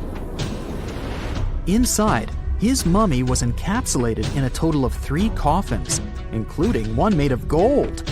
The objects found in his tomb showed us what ancient Egypt was like, and studying his mummy also helped us learn about the culture and practices popular at the time when he passed away. We also learned about his family by looking at his DNA. Scientists were able to discover that he had had a disease called malaria and a problem with his foot that might have made it hard for him to walk. Ramses II was another pharaoh in Egypt who ruled for 68 years, which was quite a lot back in the day. He was known for his expansion campaigns and building projects. Many objects from his time as a ruler still exist today, including a large statue of him. Ramses II was about 6 feet tall and lived to be about 90 years old. After looking at his mummy, scientists concluded that he may have had a medical condition that affected his spine. Now, remember those thieves I mentioned before? They are probably the reason why Ramses II ended up in a plain coffin in a secret collection of royal mummies at Deir al-Bahari, which was rediscovered in 1881. Thankfully, archaeologists were able to identify him because his journeys had been recorded on his wrappings. The process was really tedious too. In fact, in ancient Egypt, the mummification process could take a staggering 70 days to complete. A special person would say a very specific speech while delicately handling the body and drying it out using a type of salt called natron. They also used linen and resin to make the body look more lifelike and to wrap it in cloth. The tomb was equally as important for ancient Egyptians. The walls of King Tut's tomb, for example, were adorned with intricate artwork that depicted his journey to the afterlife, from his burial procession to his passage through the underworld. The ancient Egyptians believed that everyone made this journey after passing away, and they filled their tombs with items and paintings to help the person in their spiritual travels. Additionally, the walls of the tomb were decorated with spells from a special book, which contained a collection of poems that the Egyptians believed would help people reach the afterlife. And speaking of how important this journey was, people also placed food in these ancient tombs. In King Tut's tomb, archaeologists discovered 36 jars of vintage beverages and 8 baskets of fruit, which were believed to be left there to help him in his journey to the afterlife. The Egyptians believed that traveling to the afterlife took a really long time, so they left a lot of supplies, such as food and water, to sustain their loved ones. Pharaohs also generally had numerous luxurious garments and beautiful jewelry in their tombs to ensure that they would have a fashionable journey. These items included various types of linen clothing, such as tunics, scarves, gloves, and headdresses, as well as a lot of gold jewelry with precious stones, like bracelets, buckles, pendants, necklaces, rings, and even precious depictions of insects for protection. Some were also deposited with fans made from ivory and ostrich feathers to keep them cool in the afterlife. Some ancient rulers were even placed in their forever apartments along with boats. For example, Pharaoh Khufu built the Great Pyramid at Giza as his tomb, and a large ship was found inside. King Tut, however, was buried with multiple boat paddles, but no actual boat. Instead, he had 3 chariots and numerous walking sticks made of precious materials, perhaps indicating he'd rather travel to the beyond by land, not by water. Amongst the most interesting objects found near ancient mummies are bottles of oils and perfumes. If rulers were supposed to be fashionable, why not smell nice too, right? Also, some of them had some ancient kinds of board games, most of them made out of precious materials like gold or ivory. One of those games was called Senet. It was very popular amongst the ancient Egyptians and very similar to modern-day chess. The ancient Egyptians may have the most famous mummies out there, but they weren't the first to invent the procedure. In fact, it all started in South America with an ancient civilization named the Chinchorro. As far as we know today, these people were the first to mummify their loved ones that had passed away. They did it somewhere around 2,000 years before the Egyptians started their own rituals. Sure, we can tell a lot about ancient rulers by studying these mummies, but until recently, we had no idea what they really looked like during their lifetime. Not so long ago, though, some very special mummy paintings were found by archaeologists studying ancient Egyptian objects.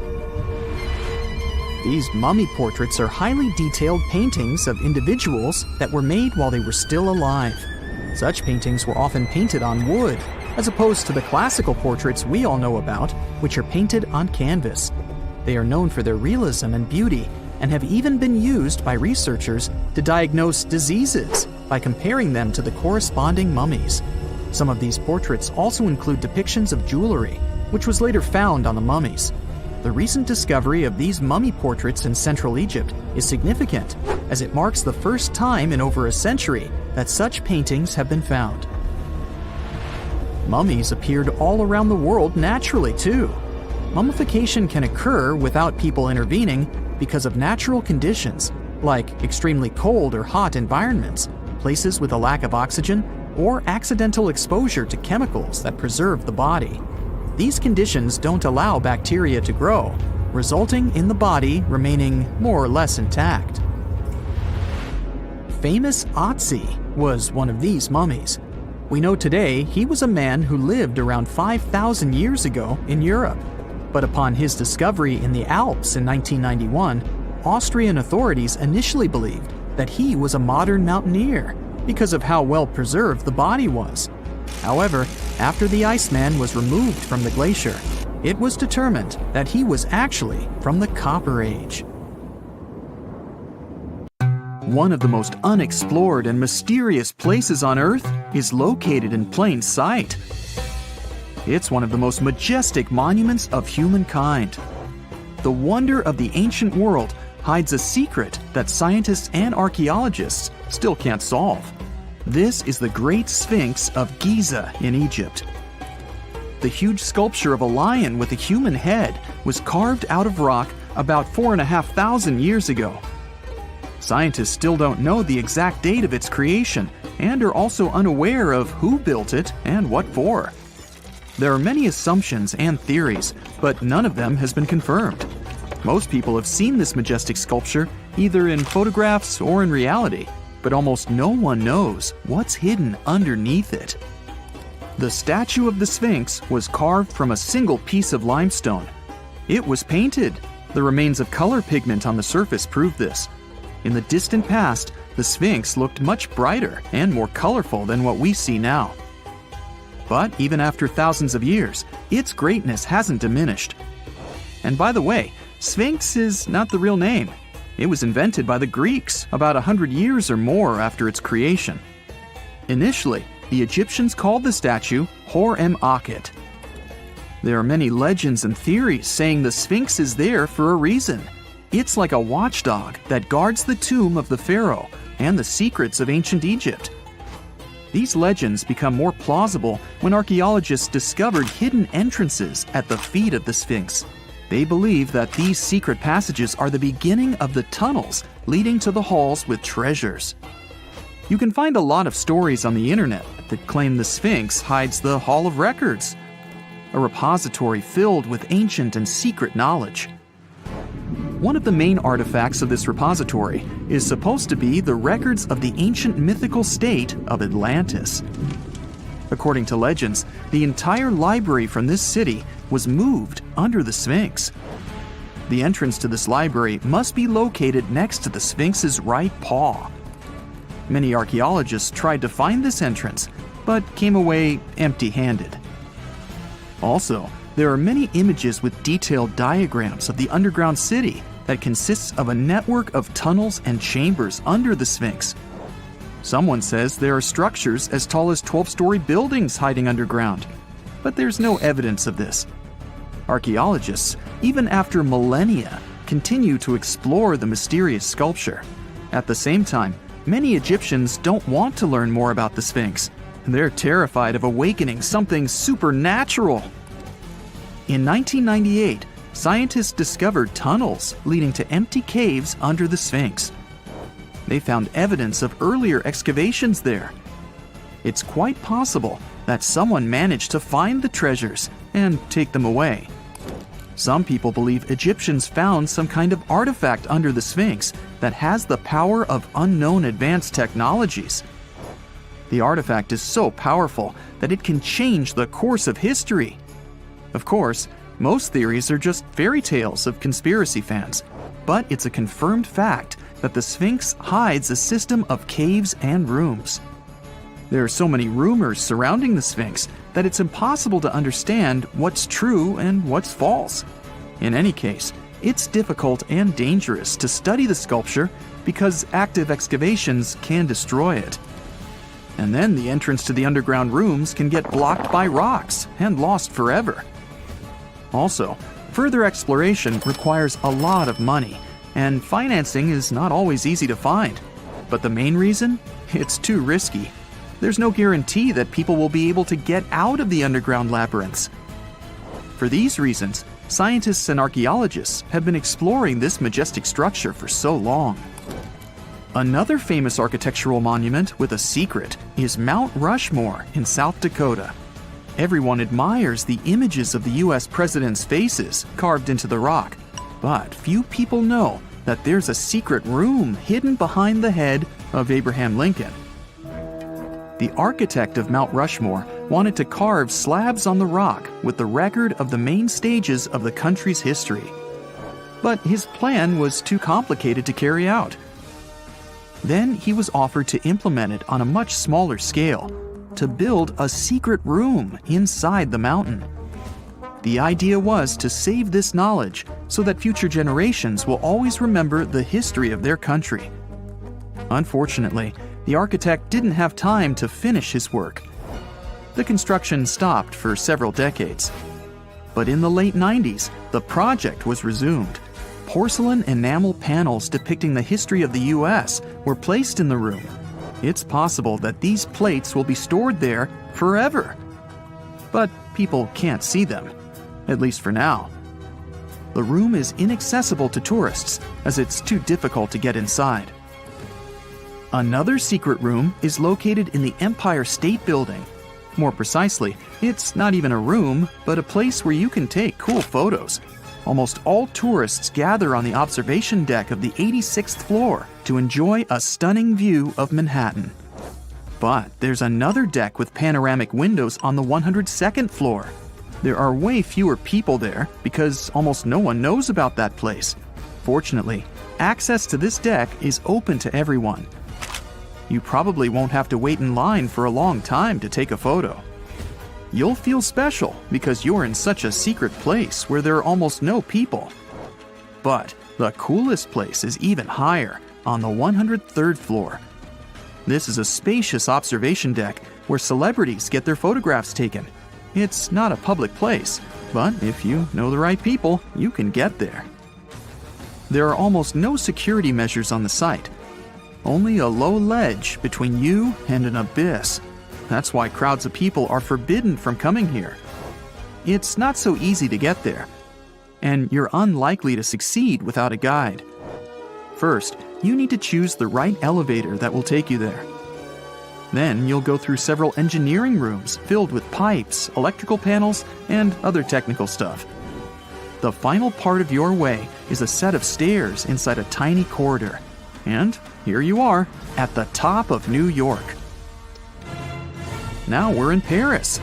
See the Eiffel Tower? Inside it, there are restaurants and observation decks. But if you try hard, you can find a secret apartment. Now it's a museum, but it was built so that people could live in it. The architect of the tower, Gustav Eiffel, created this apartment in 1889 for himself. It's almost at the very top of the Eiffel Tower. Imagine what a beautiful view he observed every day. He was the first and only tenant. No one else could gain access to this place. When the architect passed away, the apartment remained empty for a long time. Only recently, they restored it and turned it into a museum. Inside, the epoch of the last century is recreated. They even put wax figures of Gustav Eiffel, his daughter, and the American inventor Thomas Edison inside the room. This place is filled with an endless stream of passengers, office workers running late, visitors from other cities, noise, and train whistles. At Grand Central Station in New York, among all these sounds, you can hear the sound of a ball hitting a racket, if you're in the right place. A real tennis court is hidden inside New York Central Station. It belongs to a tennis club that arranges corporate games for employees of many companies. The club was opened in the 60s. Now we're moving to London, Charing Cross Road. It isn't easy to find one secret place here. To do this, you need to look carefully at your feet. Do you see these sewer grates in the asphalt? Inside them, you can notice two signs with the name Little Compton Street. Yeah, there's another street right below you.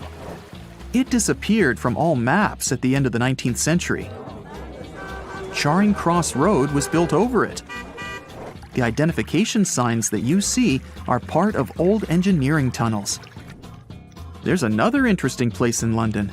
It's located in the southeast corner of Trafalgar Square. At first glance, it looks like a thick lamppost, but there are too many tourists walking around. You come closer and realize that one person can easily fit inside the post. The lamppost belongs not to an electrician, but to a police officer. Yeah, this is the smallest police station in the world. It was built in the 1930s and used as a watch post. Officers had to sit there one by one and watch Trafalgar Square. That always attracted a lot of pickpockets and all kinds of other criminals. Most people know that pyramids were built as grand tombs for the pharaohs, designed to ensure they had a smooth journey to the afterlife. The Great Pyramid of Giza, for instance, was constructed for the pharaoh Khufu. But what most people don't know is that this whole pyramid building trend started right here with the step pyramid of Djoser about 4,700 years ago. This massive structure was built for Pharaoh Djoser, a ruler from Egypt's 3rd dynasty. It rises 7 layers high above the ground and stands about 200 feet tall. We think of it today as a phenomenal architectural project. But for ancient Egyptians, the step pyramid of Djoser turned out to be more like a massive experiment, a trial run, if you will, to perfect their building skills before they moved on to even more ambitious pyramids. Reaching new heights is super exciting, but the real mystery is what is going on below the ground. In this pyramid's underground labyrinth, there is a network of tunnels stretching about 3.5 miles long. And some researchers believe these tunnels might have been part of a sophisticated water system that could completely change what we think about pyramid construction. Let's talk about this massive complex located in Saqqara. Surrounding the pyramid, there's what's known as a dry moat, a continuous trench that is up to 164 feet wide and almost 2 miles long. It forms a sort of rectangular shape around the pyramid. This trench has an average depth of about 65 feet. Now, if you were to add up all the earth and rock they dug out to create this moat, it would be about 10 times the volume of the step pyramid itself. For the longest time, people just assumed this trench was nothing more than a huge quarry, a place where they dug up stone and clay to build the step pyramid. Makes sense, right? But when you take a closer look, it doesn't add up. The trench is too narrow and deep to be practical for mining, and its layout doesn't match anything we know about ancient Egyptian quarrying methods. Plus, some sections of the trench are actually covered with a rocky ceiling, which would have made it nearly impossible to use as a quarry. Another theory suggests that the dry moat had some kind of spiritual significance. Maybe it was a sacred place, where souls of nobles gathered to serve the late king in the afterlife. There are even niches in the walls that work as a hint at this spiritual function. But most researchers believe that this purpose likely developed much later, long after the complex was built for Djoser. So, what was the moat really designed for? In 2020, a researcher came up with a pretty intriguing idea. It is possible that this trench was actually designed to collect and manage water, especially after heavy rainfalls. Now, that makes sense when you consider the location. The moat sits in an area that could easily have been flooded by runoff water from nearby plains. This could also explain why the trench wasn't used for new graves until much later when the climate became drier and less prone to flooding. The story becomes even more intriguing as this trench appears to be part of a larger, more complex hydraulic system within the Djoser complex. It is like the trench has several compartments, carefully carved out of the rock and connected by tunnels. These compartments likely served as a part of a water treatment system, where water would flow from one compartment to the next, getting cleaner as it moved along. Now, here is where things start to tie into the pyramid itself. The Djoser complex has a series of underground shafts, and some researchers think that water from the moat's deep trench might have been used to power a hydraulic lift system, and this giant water-powered elevator could have been used to raise the heavy stones needed to build the pyramid. It worked like a volcano, but instead of lava, water did the heavy lifting. Imagine a big deep hole in the ground at the center of the pyramid site. Inside this hole, there was a huge wooden platform, kind of like a giant raft that could move up and down. When the workers wanted to lift a heavy stone, they would fill the hole with water. As the water rose, the wooden platform started to float up, carrying the stone with it, almost like a giant water-powered elevator. When the stone reached the right height, the workers slid it off the platform and onto the pyramid. The idea is that water from the deep trench, after being cleaned and filtered, would flow into these shafts. A massive float, possibly made of wood, would then rise as the water filled the shaft, lifting the stones up to where they were needed for construction. Once the stone was in place, they'd let the water out, lowering the platform back down to the bottom, ready to lift the next stone. This fancy hydraulic lift system could have been a game changer, making the whole building process a lot faster and more efficient without using a lot of workforce. It is like the ancient Egyptians were already embracing the whole idea of work smarter, not harder. But of course, not everyone is on board with this theory. Some experts argue that the area where the step pyramid of Djoser was built couldn't have held enough water from occasional rains to maintain such a fancy hydraulic system. The main theory suggests that, in the past, there might have been some kind of lake nearby that would have filled up after a period of rain, and this lake could have supplied water to the complex's hydraulic system. But there is no mention of such a lake in any ancient Egyptian writings, so it might be more of a what-if situation than a reality. And then there's the issue of the hard work itself. Remember when I said this method could have allowed the ancient builders to raise stones with far less effort? Well, that might not be entirely true. According to some experts, just building this hydraulic device would have required a lot more heavy work than simply moving the stone blocks using good old-fashioned manpower. And let's not forget, the step pyramid of Djoser is like a baby pyramid compared to those that came later. The stones used for Djoser's pyramid weighed, on average, about 660 pounds each, which is nothing compared to the more than 2.5-ton blocks used later for the pyramid of Chephren. If this cool water lift theory gets completely ruled out, we still need to explain how this pyramid was built in the first place. To answer that, we need to rewind a bit and talk about the original plans. See, before Djoser's tomb became a pyramid, the idea was to construct a simple mastaba. This type of tomb was pretty common in earlier periods, a flat-roofed, rectangular structure with sloping sides. But after the original mastaba was finished, they decided to expand it a bit by adding more layers on top. And then they added even more layers, until the construction reached 6 distinctive steps, each one smaller than the previous. And they probably did all this by raising those heavy stones using ramps, not a water-powered elevator. There is still so much we don't know about the step pyramid of Djoser. More research is definitely needed to fully understand how this system worked, or if it even existed at all. But the idea of using water to help build the pyramid adds a whole new layer to our understanding of ancient Egyptian engineering. It's a powerful reminder of just how clever and resourceful those builders were, using the natural landscape and the power of water to create one of the most iconic monuments in history. Consider the Great Pyramids, one of the original 7 wonders of the world and the only one that still exists today. Did you know that the pyramids of Giza weren't the only pyramids out there? And they weren't even the first ones. First, there were the pretty good pyramids, but they didn't catch on. Nah, I made that up. Back to the story.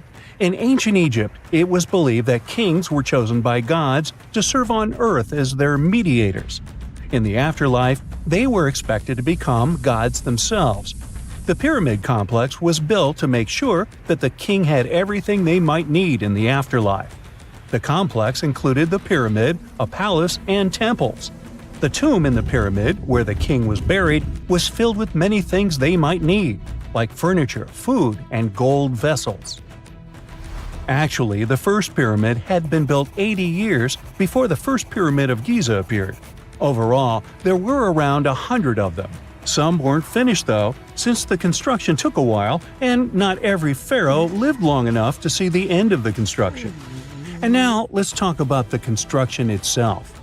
The biggest of the pyramids of Giza is as tall as a 40-story building. So how on earth did they manage to build a structure that massive 5,000 years ago, long before machines and other equipment appeared? Well, let's figure it out.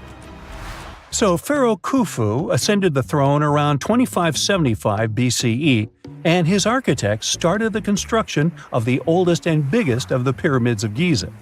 He figured that over 2 million limestone blocks had to be used to build the pyramid, each weighing around 2.5 tons, around the weight of a rhino. The architect wanted to finish the construction in 20 years. To make it possible, a stone had to be carried and pushed into place every 4 minutes, 24 hours a day, 7 days a week, and 365 days a year, except leap year. So obviously, a lot of workers were needed to make it happen. Many believe that it was enslaved people who worked at the pyramid's construction site, but that's not true. Workers came from all over Egypt to contribute to the project. All in all, around 25,000 of them. The Egyptians were doing all kinds of work, starting with manual labor and crafting tools to administrative work. They all worked around 10 hours a day. They were housed and well fed, and they were overall living a more comfortable life than an average Egyptian could afford at that time. Supposedly, the builders lived in a nearby temporary city and were a highly organized community with a strong leader. The pyramids seemed to be designed to align with the points on a compass, and their sides symbolized the rays of the sun. But back at that time, there were no compasses. Ancient Egyptians figured out the directions themselves and with amazing precision. To align the pyramids, they used 2 constellations. The construction site was arranged on the west bank of the Nile River. This also had a symbolic meaning. Just like the sun sets in the west, life sets in the west as well.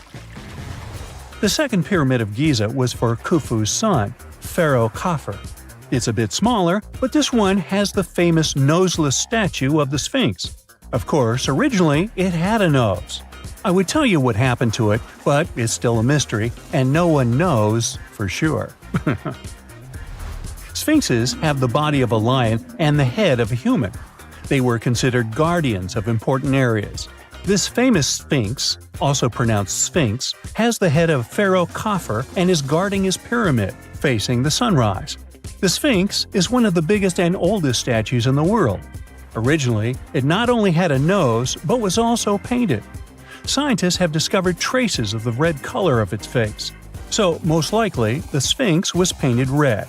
There are also remains of yellow and blue color on its body. The statue definitely wasn't boring. Till around 1800, the Sphinx was buried up to its shoulders until an adventurer with a team of 160 men dug it out. But let's get back to the construction. The workers, of course, needed stone blocks. There were 2 main places where people could get these stones. One source was close to the construction site, but that fossil-lined yellow stone was only suitable for the pyramid's interior. The limestone blocks for the exterior were hauled from 8 miles away on 30-foot-long sleds. Apparently, it wasn't too hard to pull them. The sand mixed with the right amount of water was pretty slick, and 10 people could move a sled even with a rock weighing so much. Surprisingly, cutting off a block of limestone wasn't the biggest problem. When in the ground, it was soft and could be split relatively easy. But after getting exposed to the air, limestone hardens. So the most difficult part was to shape the blocks. That step was crucial because the smallest inaccuracies could lead to the whole pyramid collapsing. So, okay, those limestones were mined, carried on a sled, shaped, and then what? How could they be put into place? Well, this is still a mystery. Archaeologists have discovered the remains of a ramp system that dates back around the time the pyramids were being built. So historians have come to the consensus that, most likely, the Egyptians designed a unique ramp system to move and pull huge stone blocks. The most common opinion is that there were several ramps around the pyramid. There probably was a central ramp with 2 staircases on each side of it built over the pyramid stones. The ramp was growing as the pyramid was getting higher. People might have been walking up the stairs, pulling up stones on wooden sleds. But this is just one of the options. Other experts say that the ramps were around the pyramid, and some say that the ramps were inside the pyramid. Maybe we will never know for sure, and it'll forever remain a mystery. The exterior limestone of the pyramid was polished with sand and stone until it gleamed. On top, there was a gold and silver capstone, which glimmered over Egypt like a second sun. So that's how it was 5,000 years ago. Now, about the interior. Surprisingly, there's not much inside the pyramid. Most of it is just solid stone with very little open space. But let's take a quick look inside. From the entrance, there are two stairways, one going down and the other going up. They take us to the chambers. There are 3 of them inside. Now, why is that? Apparently, throughout the whole construction, a burial chamber had to be prepared at all times, just in case a pharaoh kicked the bucket before the construction ended. So, separate chambers were built one after another as the construction progressed. The last of them was the main one. It's called the King's Chamber. It's the one where Khufu was resting. It's the biggest room at the very heart of the pyramid, and there's a big passageway leading to it. It was likely used as a kind of elevator to move granite up to build the interior. Granite was also used to make 5 stories of support beams to ensure that the pyramid didn't collapse. And we can see that it worked since it's been standing for centuries. Unfortunately, none of these chambers have hieroglyphs on the walls. If you want to see the writings, you should go to the decorated tombs near the pyramids. Those pieces of art are depiction of ancient Egypt's culture and daily life. The texts allow researchers to study their language and grammar.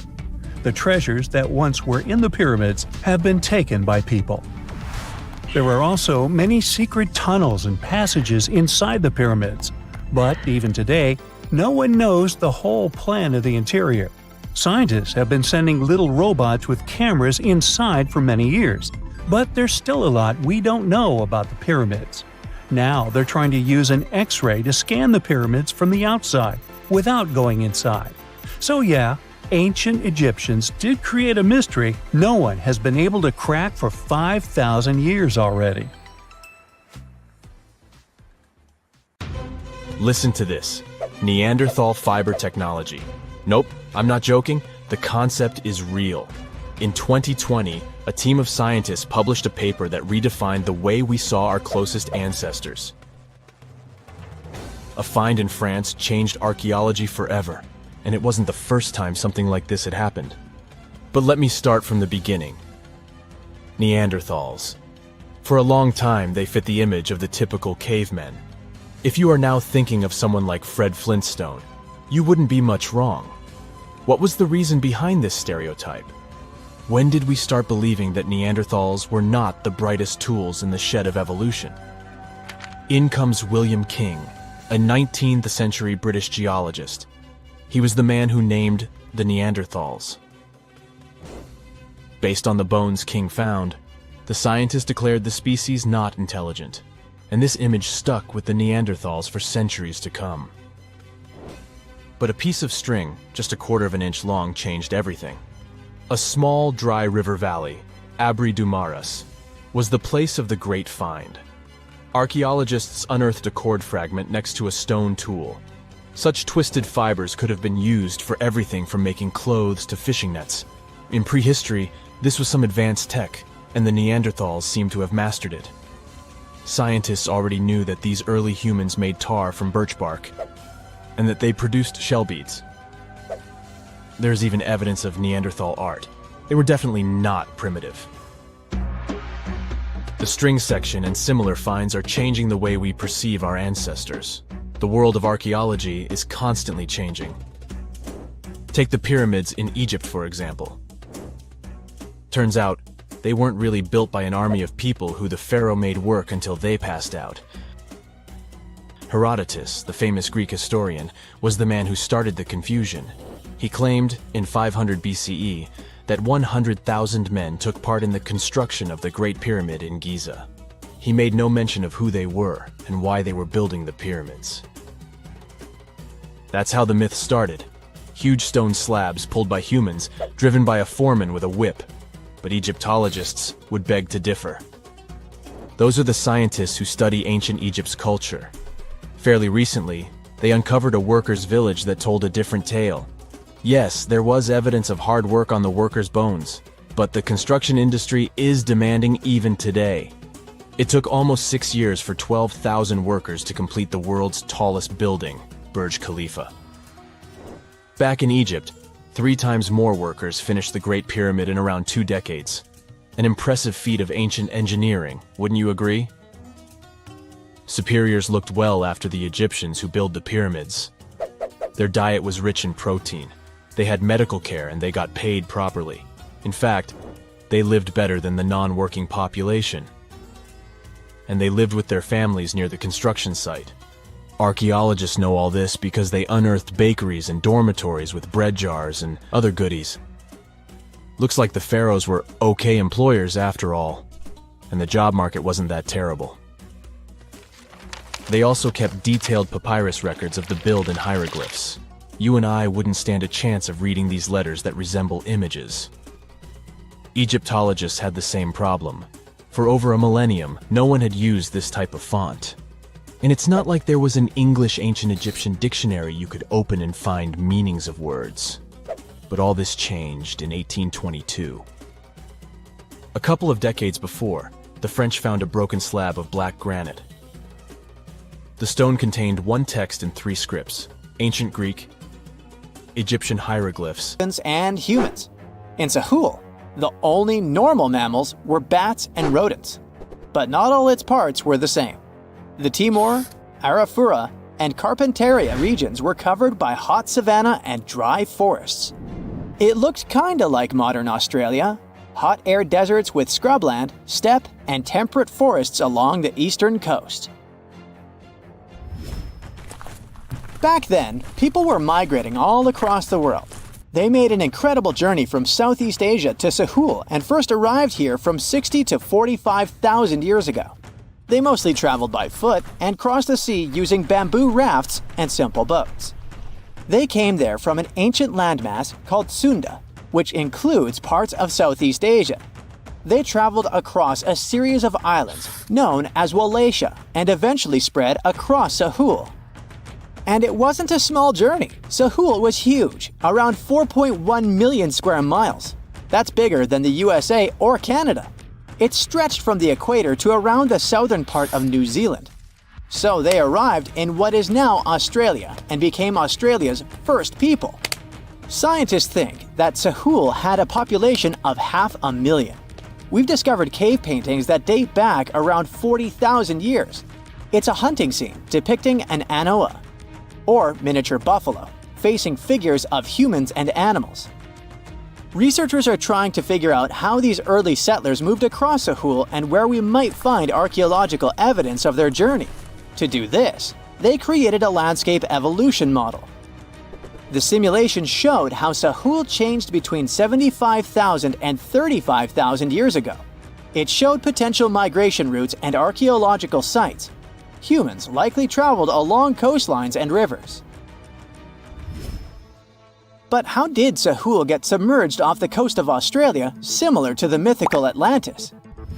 During the last ice age, much of the Earth's water was locked up in large ice sheets and glaciers. The sea levels were much lower than they are today. After that, the global temperatures increased. The ice sheets melted and the sea levels rose, flooding the land bridges that once connected different parts of Sahul together. About 8,000 years ago, New Guinea separated from mainland Australia, and then, about 6,000 years ago, Tasmania did the same. We still can explore the underwater parts of Sahul thanks to new technology. Divers explore and collect samples directly from the ocean floor. Underwater drones can go to places that are too deep or dangerous for humans to explore.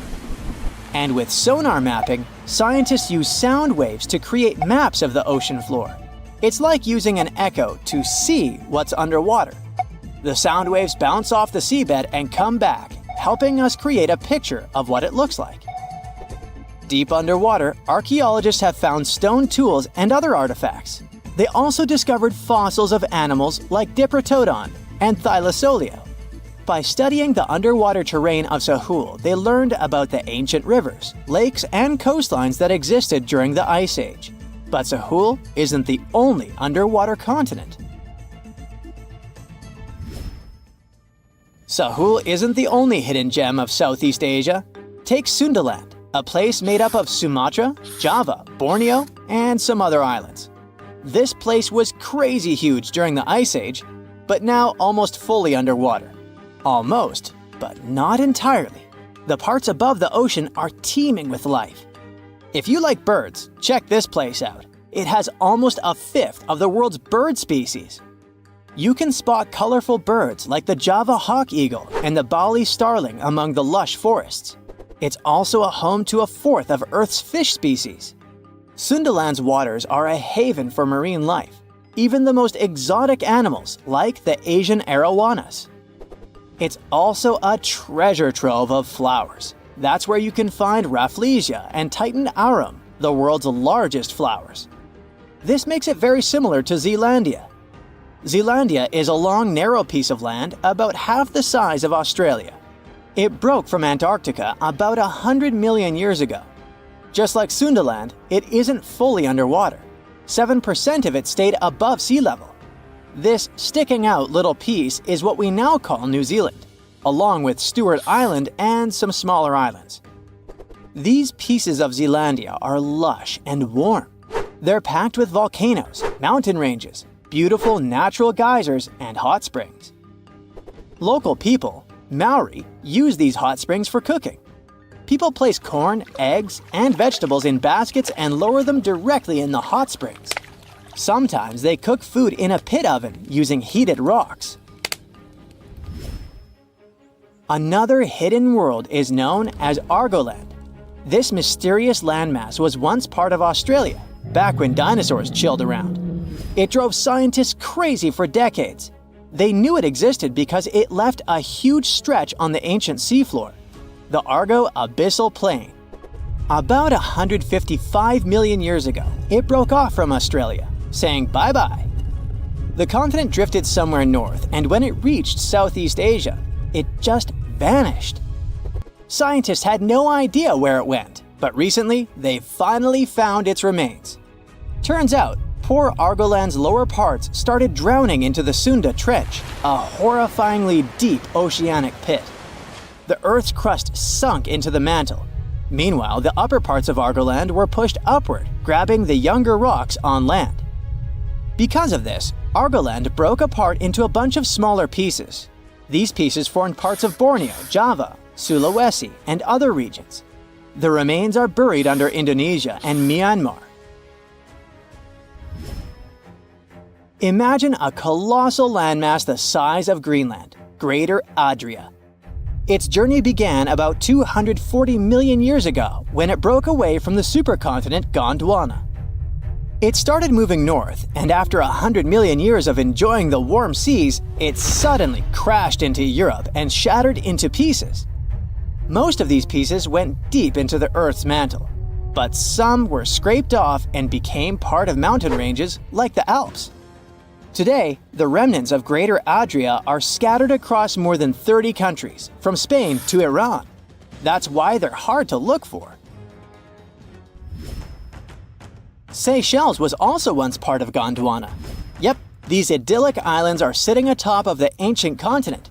We know a lot about it because of its fascinating granite outcrops. 100 years ago, Alfred Wegener discovered continental drift, but no one believed him.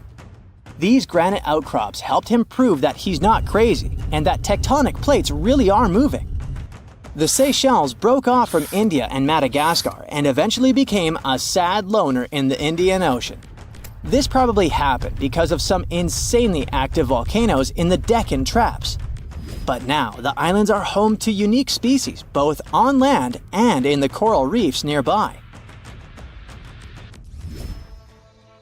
Mauritius broke off from India after the dinosaur wiping. Along its journey, it stretched into a long ribbon-like shape and also broke into pieces. Now it's all scattered beneath the Indian Ocean. Scientists stumbled upon this lost land by studying tiny ancient crystals called zircons. These zircons are like time capsules. They date back an astonishing 660 million to 2 billion years. That's even older than Mauritius itself.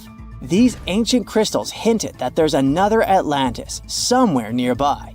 Turns out there are hidden continents all around the world, and maybe we'll discover more of them in the future. You're walking down the street. You see a strange-looking antique shop called Ageless Trinkets of Mr. Bright. You're curious, so you enter there. You take a look at all the weird stuff. Suddenly, an old folded parchment paper catches your attention. It's a world map, but something's off with it. Instead of showing the countries as you know them, it shows the locations of 4 mythical lost worlds and civilizations. Mr. Bright, the shop owner, comes next to you after realizing your shock. This map won't let you find these places or anything, but I can explain to you the legends behind them if you want, he says. Let me begin with Atlantis. You might know it as Aquaman's underwater kingdom, but Atlantis, the fictional island, was actually first introduced in 2 of Plato's works. According to him, Atlantis was a highly advanced civilization that existed about 9,000 years before his own time, and its story had been passed down by poets, authors, and others. He wrote about Atlantis and its citizens to give a moral lesson and to teach about the dangers of arrogance, as well as the eventual downfall of those who are after too much power. In his dialogues, Plato stated that Atlantis was a great and powerful empire that was respected in all parts of the world. It was founded by beings who were half deities and half human, and became a great naval power after a while. Being an island filled with gold, silver, and other precious metals certainly helped their case. But besides that, it was also known for its breathtaking architecture and state-of-the-art technology, as well as its countless rare and exotic wild animals. Atlanteans were proud of their great achievements and the perfection of their civilization, but their excessive pride was going to bring their downfall. They believed they were so superior that they could gain control over any nation. This led them to launch a series of invasions. They conquered many of the Mediterranean lands, but when it was time to enter Athens, Athenians pushed back with an extraordinary force, so the Atlanteans were finally defeated. Plato stated that deities then got angry at Atlanteans because of how wicked, greedy, and immoral they became. So they punished them by sending earthquakes, which caused Atlantis to sink beneath the sea. Although the earliest written records of Atlantis were Plato's works, some people still believed his story to be based on truth and tried to identify the island of Atlantis with actual countries. Some people suggested it may have been located in the Mediterranean Sea, near the coast of Spain or Italy. Others thought it may have been located in the Caribbean, off the coast of Central or South America, but there was no solid evidence to support any of these claims. One theory, in particular, seemed more plausible than the others, though. Located in the Aegean Sea, the island of Santorini was the home of a highly advanced Minoan society. However, due to a huge volcanic eruption, it was destroyed about 3,600 years ago, causing the Minoan civilization to suddenly disappear. These similarities between the fictional Atlanteans and the historical Minoans made Santorini a good candidate for the speculations. Yet again, there were still major flaws with it, such as how the time when Plato said Atlantis was destroyed doesn't coincide with the time of Santorini's eruption. So Atlantis still continues to be regarded as nothing more than a popular legend in the scientific world. Now, let's move toward the northeast direction on the map, Mr. Bright says. According to Celtic Breton mythology, there once was a magnificent city called Ys, also known as Caris, that towered over Douarnenez Bay in France's Brittany region. It was the most wealthy city in the entire Atlantic. It was especially famous for its beautiful gardens and buildings, and its citizens were all living comfortably and happily there. Dahut, who was King Bradlon's daughter in Breton legends and literature, had a deep love for the sea.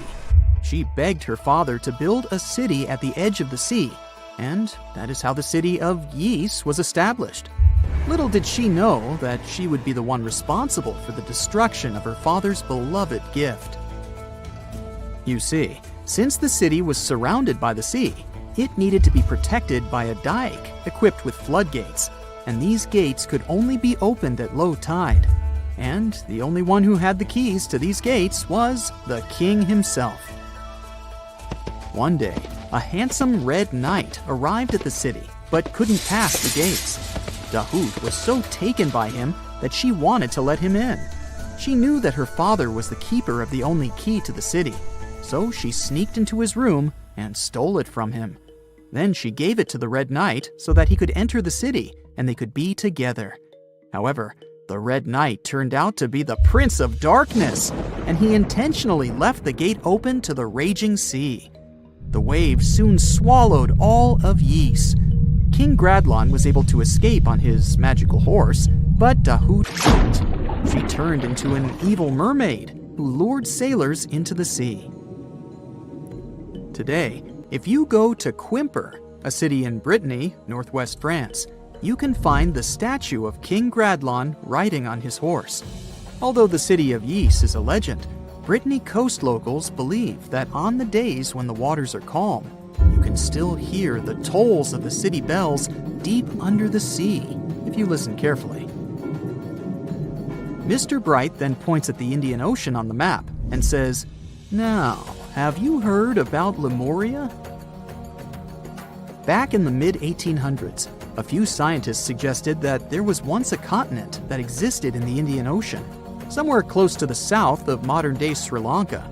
The first one to popularize this theory was the British lawyer and zoologist Philip Lutley Sclater. In his paper, The Mammals of Madagascar, he stated that he found lemur fossils in India, and not in Africa. However, this discovery was extremely shocking to him because of the fact that lemurs' original homeland, Madagascar, is much closer to Africa.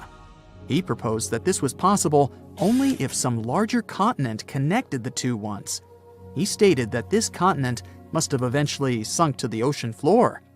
He then named it Lemuria, and hence the theory was born. People who came after Sclater took his theory a step further and thought that Lemuria was also the home of an extinct race of humans called Lemurians, who had 4 arms and enormous bodies, and were also the ancestors of modern-day humans, as well as lemurs.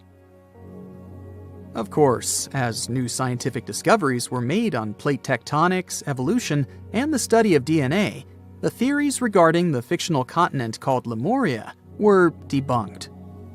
The last fictional land on the map is Agartha, Mr. Bright says. Taking its roots from Eastern mysticism, one legend says there's a kingdom called Agartha that is located deep beneath the surface of the earth. It's where all 4 corners of the world are connected by paths and tunnels. It is said that there's a secret entrance into Agartha hidden in the Gobi Desert, and it's built by Agarthans themselves using advanced technology that can't be detected by us, the surface folks. According to some beliefs, Agartha exists to counterbalance the energies of those who live above the surface. While we live in a state of rush and heightened emotions, this world beneath us is the total opposite. Some even say that those who escaped Atlantis fled here to continue their lives inside the Earth's core. And yet, others think it's actually a land that's crawling with all kinds of monsters. But there's no need to be scared, since modern science proved Earth's core is not actually hollow and is a solid hot iron ball. So you can cancel your journey plans to the center of the Earth if you've made any. Thanks, Mr. Bright. Over millions of years, our planet has changed a lot. Ice ages, shifting tectonic plates, global floods, meteorites. Whole species of animals have come and gone over millennia. At some point in all of this, we humans came along. Now imagine a place that was cut off from the rest of the world for 5.5 million years, possibly much more. a place that no human had ever set foot in before. In 1986, we finally found it, Movila Cave. You head to the airport and buy a ticket to Romania. Next, you rent a car and drive southeast. You're looking for Constanța County, right near the Black Sea. Your phone says you're there, so you stop the car and look around. You're in the middle of a deserted field, nothing but a wide, lifeless plain. Then, you see it. A hole in the ground. As you move closer, you realize it's a shaft that leads deep down into the Earth's crust. Before you descend into the darkness, you take a rope, a hard hat, a powerful flashlight, and an oxygen tank. Don't forget to wear your protective suit and oxygen mask. You climb down slowly and look around. It's pitch dark below you, and you feel a little uneasy. But something's off. The darkness. It's not cold. Warm air wafts up from the depths. Finally, you feel the ground under your feet. You look around and see a lot of tunnels ahead that lead into the depths of the cave. The tunnels are covered with dry clay. Moving forward on all fours, you notice something. The air is getting warmer and wetter. You come out of a narrow tunnel and find yourself in a huge cave with a lake in the center. Now for the hard part, you have to dive in. The moment you get in the water, you get attacked by the smell of rotten eggs. You've just touched sulfide water, and now smelly hydrogen sulfide is everywhere. That's not all. The cave is also filled with carbon dioxide. Normal fresh air on the surface is about 20% oxygen, but here it's only 10%. Not enough for us to survive without our trusty oxygen tank. Still, all those other gases give you a nasty headache. You turn on your flashlight to full power and dive under. Somehow, you need to swim through these narrow underwater rifts. There are a lot of them. It looks like an underwater maze. You're a little worried, but your O2 tank is still pretty full. You squeeze through the rifts and finally find an open area. You freeze. From above, below, from all sides, you start to hear the sound of crawling creatures. The flashlight beam catches thousands of slippery, fast insects. This cave contains 48 species, 33 of which are completely new to us. Strange white snails crawl along the walls, and transparent shrimps, even small leeches, swim in the water. White centipedes with huge whiskers and transparent spiders shuffle around under your feet. There are even 2 species of scorpion, as if you weren't scared enough. Water scorpions, and another kind, as yet unidentified. It's not exactly your typical desert scorpion. Actually, nothing around here looks normal. All the creatures here are white or transparent. They don't have eyes, just long legs and whisker antennas that help them navigate in the watery darkness. It's a sci-fi director's paradise. You couldn't make this stuff up. The deeper you go into the cave, the less oxygen there is. Amazingly, there are even more small monsters running around. The air is all methane and carbon dioxide. These bizarre little things have never seen the sun, never been out of this cave. The spiders, scorpions, and leeches get hungry, right? They feed on smaller creatures, snails and worms. But what do the smallest creatures eat? Just then, you notice something very strange on the surface of the water. There's a gross white substance that looks like foam. You touch it carefully. It's like wet toilet paper, and it tears as soon as you touch it. But it's not foam or paper. It's billions of living organisms, bacteria, called autotrophs.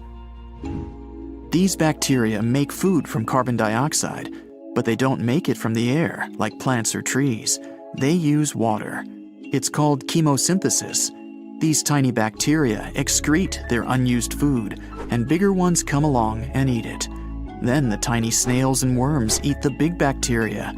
A whole wacky, unique food cycle deep underground in a random cave in Romania. That's why you need that protective suit and mask. It's not just for your comfort and safety. Without the suit, you might accidentally leave behind some human bacteria from your skin or something. It could ruin the delicate balance of life in this underwater world. The underwater cave is too small and dangerous for expensive scientific equipment, so you grab a couple of samples of water, land, and air and get out of there as fast as possible. The cave hasn't been fully explored yet. The Romanian authorities don't allow just anyone to scuba dive on down there. Let's see in a few years. Who knows what else they'll find? You're back at your fancy lab, and you start to understand why that cave is such a big deal. The conditions in Mobile are almost the same as in the first years of Earth's existence. Back then, our world was shielded from the sun by a dense atmosphere. It's actually possible that the microbes found in the cave are the same ones that were around way back when life began. These bacteria could turn out to be incredibly useful. They oxidize the dangerous gases, methane, and carbon dioxide. Basically, they make them harmless. Thanks, little guys. Mobile Cave isn't the only extreme place on Earth where life still finds a way to survive and thrive. Picture the Eiffel Tower in Paris. Now imagine 10 of them on top of each other. Now imagine drilling down that deep. Got it? Life still goes on, even this far down. There's almost no oxygen there. The pressure is insanely high, and it's hotter than the hottest desert. Welcome to the nematode empire. Nematodes are worms, and these wiggly dudes are tough as nails. When there's no air, no food, or it's just too hot, they transform. It's called the dower stage. It's a state of stasis, of deep hibernation. The worm's metabolism slows way down. It's like they go to sleep for a long time and only wake up when there's enough air or food around, or when it gets cool enough. And you don't have to dig that deep to find these creatures. Nematodes are found all over the world.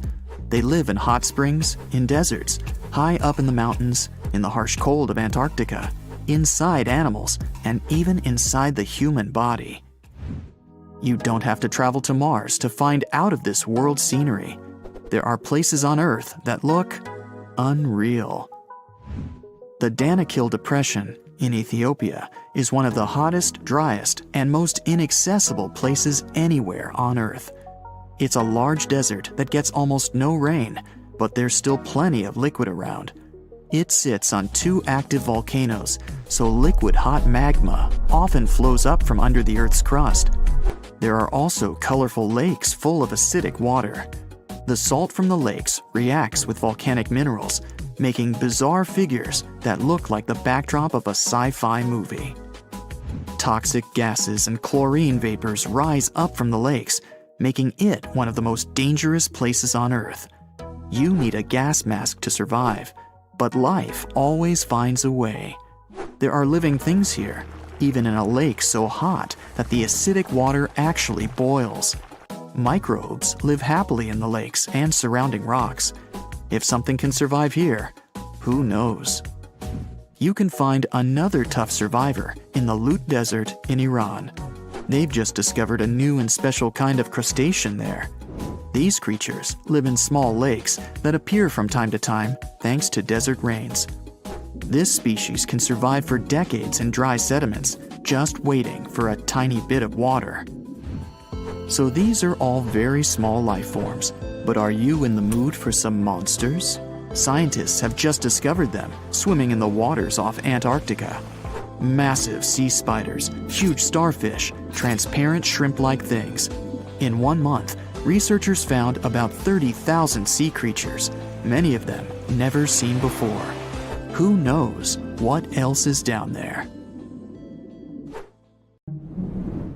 When we look at creatures in the animal kingdom, we often have the following thought.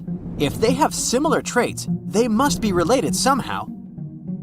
Zebras, horses, and camels must have some common ancestor. Same goes for dogs and jackals. Somewhere back in their lineage, they must have some common great-great-great-grand wolf, right? Well, the way evolution works in nature is way more complex. Take, for instance, convergent evolution, which is when different creatures evolve independently from each other but end up having similar traits. We only need to look at sharks and dolphins to see how this works. At first glance, they look very similar, aquatic creatures with some species having roughly the same size. But turns out they're mostly unrelated. Sharks are fish. They reproduce by laying eggs and evolved to have the ability to sniff out blood in the water to feed themselves. Dolphins, on the other hand, are mammals. They're friendly and have a way more interesting social life. Take bottlenose dolphins, which have their own special whistles that they use similar to how humans use their names. Not only do they develop this type of whistle to introduce themselves to other dolphins, but they can also learn such names so they can better communicate with each other. Sure, sharks and dolphins did have a common ancestor, but this one lived in the sea almost 300 million years ago. It's safe to say, dolphins and sharks aren't even cousins these days. Another more shocking example of convergent evolution is that of whales and bats. Most of the creatures we can name on the top of our heads use light and sight to understand the world around them. But there is a specific set of creatures that relies on sound to paint them a picture of their environment. What they do is they emit a sound which bounces back to them depending on the object it hits. This ability is called echolocation. Animals that have this feature emit sounds at frequencies above human hearing, called ultrasound. Those sound waves bounce off objects while they move around, allowing them to figure out where they are in a certain space. Echolocation is mostly used by toothed whales and by some species of bats. What's similar in both of these animals is that they need to hunt in the darkness. Despite this, they echolocate in very different ways. Bats, for instance, use their throats to generate ultrasound from their mouth or nose. Then, they proceed to listen for changes in the echoes. Their echolocation is so finely tuned that they can distinguish targets less than 0.01 inches apart, even if their target is moving. Whales, on the other hand, echolocate by pushing air through their nasal cavity. This movement creates vibrations in a special fatty organ called the melon. This organ focuses and modulates the sound, which then passes into the water around the whale. Whales then pick up the reflections of these sounds through their lower jaw and around the ears. Another striking example of evolutionary convergence is that of ichthyosaurus and dolphins. Visually, the Mesozoic fish lizards named Ichthyosaurus seem very similar to modern dolphins. But the friendly mammals are much more related to giraffes and camels than the ancient creatures. Despite being 200 million years apart, they do share some common traits which mislead people into thinking they belong to the same species. But that's mostly because they lived in the same environment. They both evolved to feature dorsal fins, which keep them balanced while swimming. Now, let's look at Phytosaurus and crocodiles. The first ones were reptiles that roamed the Earth back in the Triassic period. They weren't dinosaurs, but they lived at the same time as the first dinosaurs did. Even though they look very similar, the first crocodiles popped up more than 70 million years later in the Cretaceous period. These two even fooled paleontologists at first. They initially assumed that phytosaurs were the ancestors of crocodiles. Placodonts and turtles look similar too. Placodonts, however, appeared about the same time as the dinosaurs did, somewhere around 235 million years ago. Like modern turtles, they lived in marine environments, but they were surrounded by predators. So, they evolved to have really strong shells to protect themselves. Turtles, however, made it to the scene around 100 million years later. Even modern cats have ancient lookalikes. They were called the Sparacidons, but they were carnivores and marsupials. They used to live in the South American area and resembled the saber-toothed tiger, which is now extinct. Speaking of saber-toothed tigers, how about one that's also related to the kangaroo? Yeah, this creature used to freely roam the Earth around 300 million years ago. The Thylacosmilus may have looked like a feline, but it was a marsupial, meaning it had a pouch of skin in which it carried its pups for a certain period after their birth, like kangaroos and opossums do today. It's difficult to estimate what they looked like since a full skeleton has never been found, but we do know they weighed between 180 to 260 pounds. When we picture a present-day elephant, we always imagine them with their tusks protruding upwards. Well, that's not how their ancestors did it. About 20 million years ago, there lived a prehistoric elephant-like creature named Deinotherium. It did, however, have both tusks curving down from their jaw. As with many other prehistoric creatures, we don't know why they had this feature the other way around. But one theory suggests they used them as anchors. By securing themselves to riverbanks, they were able to safely sleep without drifting off. The last thylacine passed away in the early 20th century.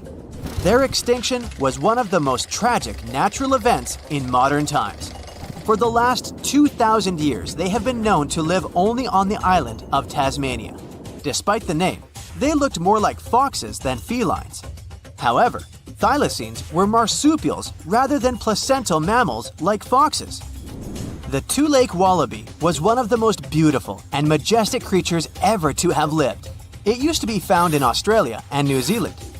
They were very similar to the kangaroos and featured fine fur with shifting bands of darker and lighter gray across their backs. Surprisingly, they were dubbed monkey face, but they had no connection whatsoever to modern monkeys, apart from both being mammals. What made them so special was the way they moved around. Their standard movement consisted of 2 short hops, followed by a long one. After that, the wallaby would simply stare into the sky. Don't be fooled though, the two-legged wallaby was extremely rapid.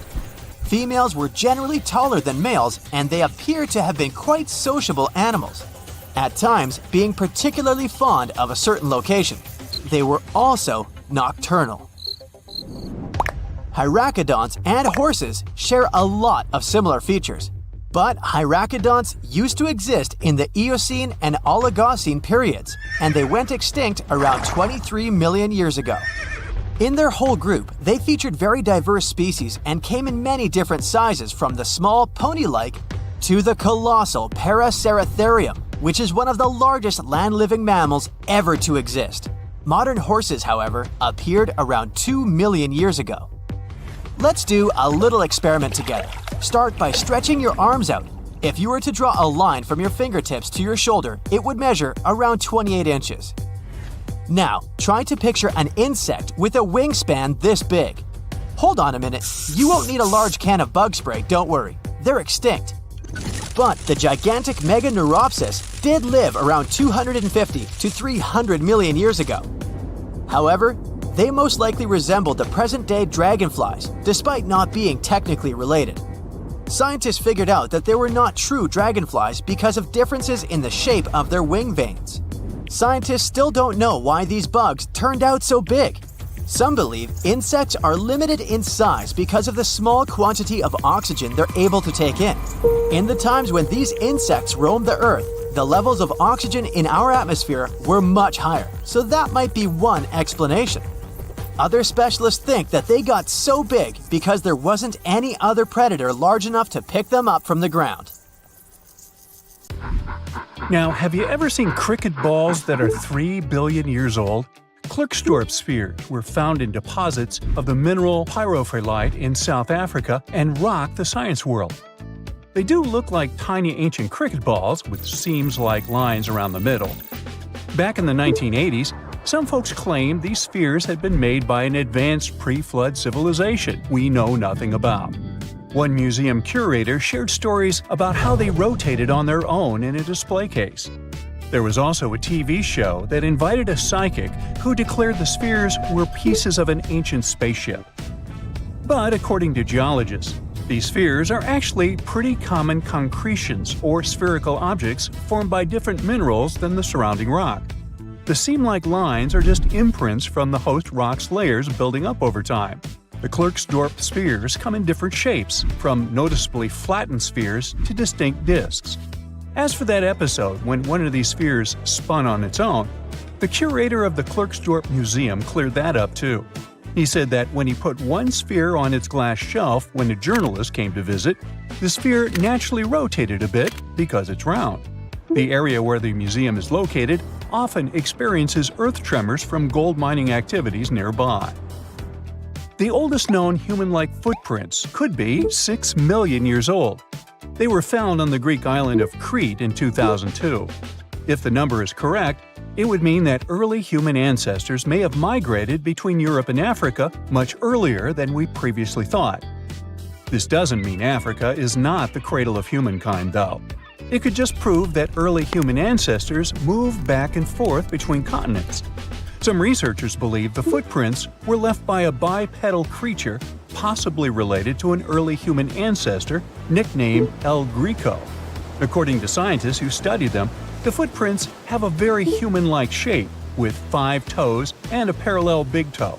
Some scientists are skeptical about it and suggest the prints might be from a late European ape. The new study analyzed fossilized marine microorganisms found in the sedimentary rocks to determine the footprint's age and prove it's actually 6 million years. The next amazing find that keeps scientists entertained is the Dorchester plot. It's a beautifully crafted metal vessel with some fancy geometric designs embossed in shiny silver.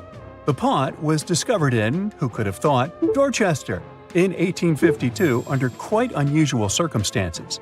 During a powerful blast, the pot broke into 2 pieces. Scientists believe it was originally embedded within a rock or boulder known as pudding stone. The rock from which the Dorchester pot emerged is dated to be around 500 million years old. So it could mean the pot itself is also that old. The current and less exciting theory suggests that the Dorchester pot is a Victorian-era candlestick holder. Such things were really trending back then, so it's not a surprise to find such fancy household item from that time. The Dorchester pot falls into the category of ooparts, or out-of-place artifacts. Those are objects that seem too advanced for the time period they're supposedly from. If we accept that the pot is 500 million years old, then whoever made it was way ahead of their times in terms of crafts and tech. One extra mystery is that the pot has an engraving of a plant that most likely disappeared from Earth over 100,000 years ago. Sounds like good proof the pot is really extra old. Now, it looks like the oldest map in Europe is a stone from 4,000 years ago. This Bronze Age slab was found in France in the year 1900 at an ancient burial ground. The carvings on the slab show in 3 dimensions the River Odie network with a fantastic accuracy of around 80% over an 18-mile stretch. There are other stone-carved maps around the world, but this one is unique because it shows a specific area to scale. Looks like the slab's carvings don't just map rivers and hills, but also settlements, barrow sites, and field systems. Archaeologists say the slab wasn't used for navigation, but rather to symbolize power. The detailed markings on the slab might have served to illustrate the domain of a local ruler, possibly a prince or king, to show their control over the territory. When the ruler lost power, the slab was likely repurposed as part of a burial vault. The unique artifact was stored in the cellar of a museum. For decades, no one even noticed until several scholars read older reports about the slab and decided to check it out. They conducted a detailed analysis using 3D techniques. Their research proved that the creators of the slab had not only etched lines into the rock, but also modified its surface to reflect the topography of the landscape with high accuracy. The Salzburg cube, also known as the Wolf's Egg iron, was discovered in the late 19th century in Austria. Now, don't let the name mislead you. It doesn't look like a cube at all. It's more like a rounded object with 2 flat sides. Down the middle, there's a groove, and the surface is covered with pits and craters.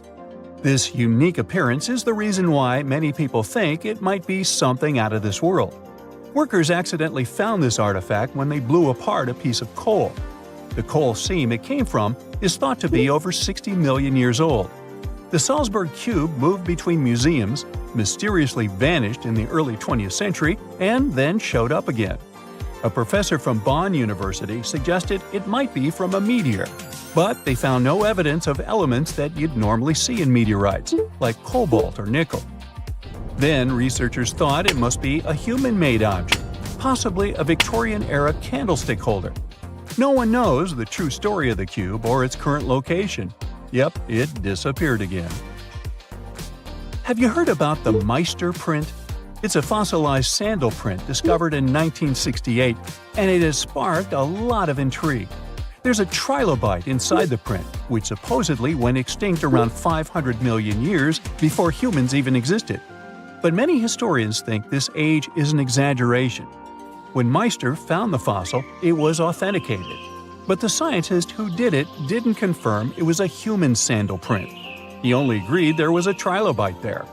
When another scientist visited the site, he found a 6-inch impression he believed was from a child's moccasin. But the footwear seemed to be new. So, could it be evidence of time travel? Proof that humans existed millions of years earlier than we thought? Or a sign that someone else visited early Earth? Or is it just a rock formation that looks like a sandal print? We still don't have the answers. Back in June 1936, a couple was walking along Red Creek in London, Texas. London, Texas? Yeah, when they stumbled upon something unusual.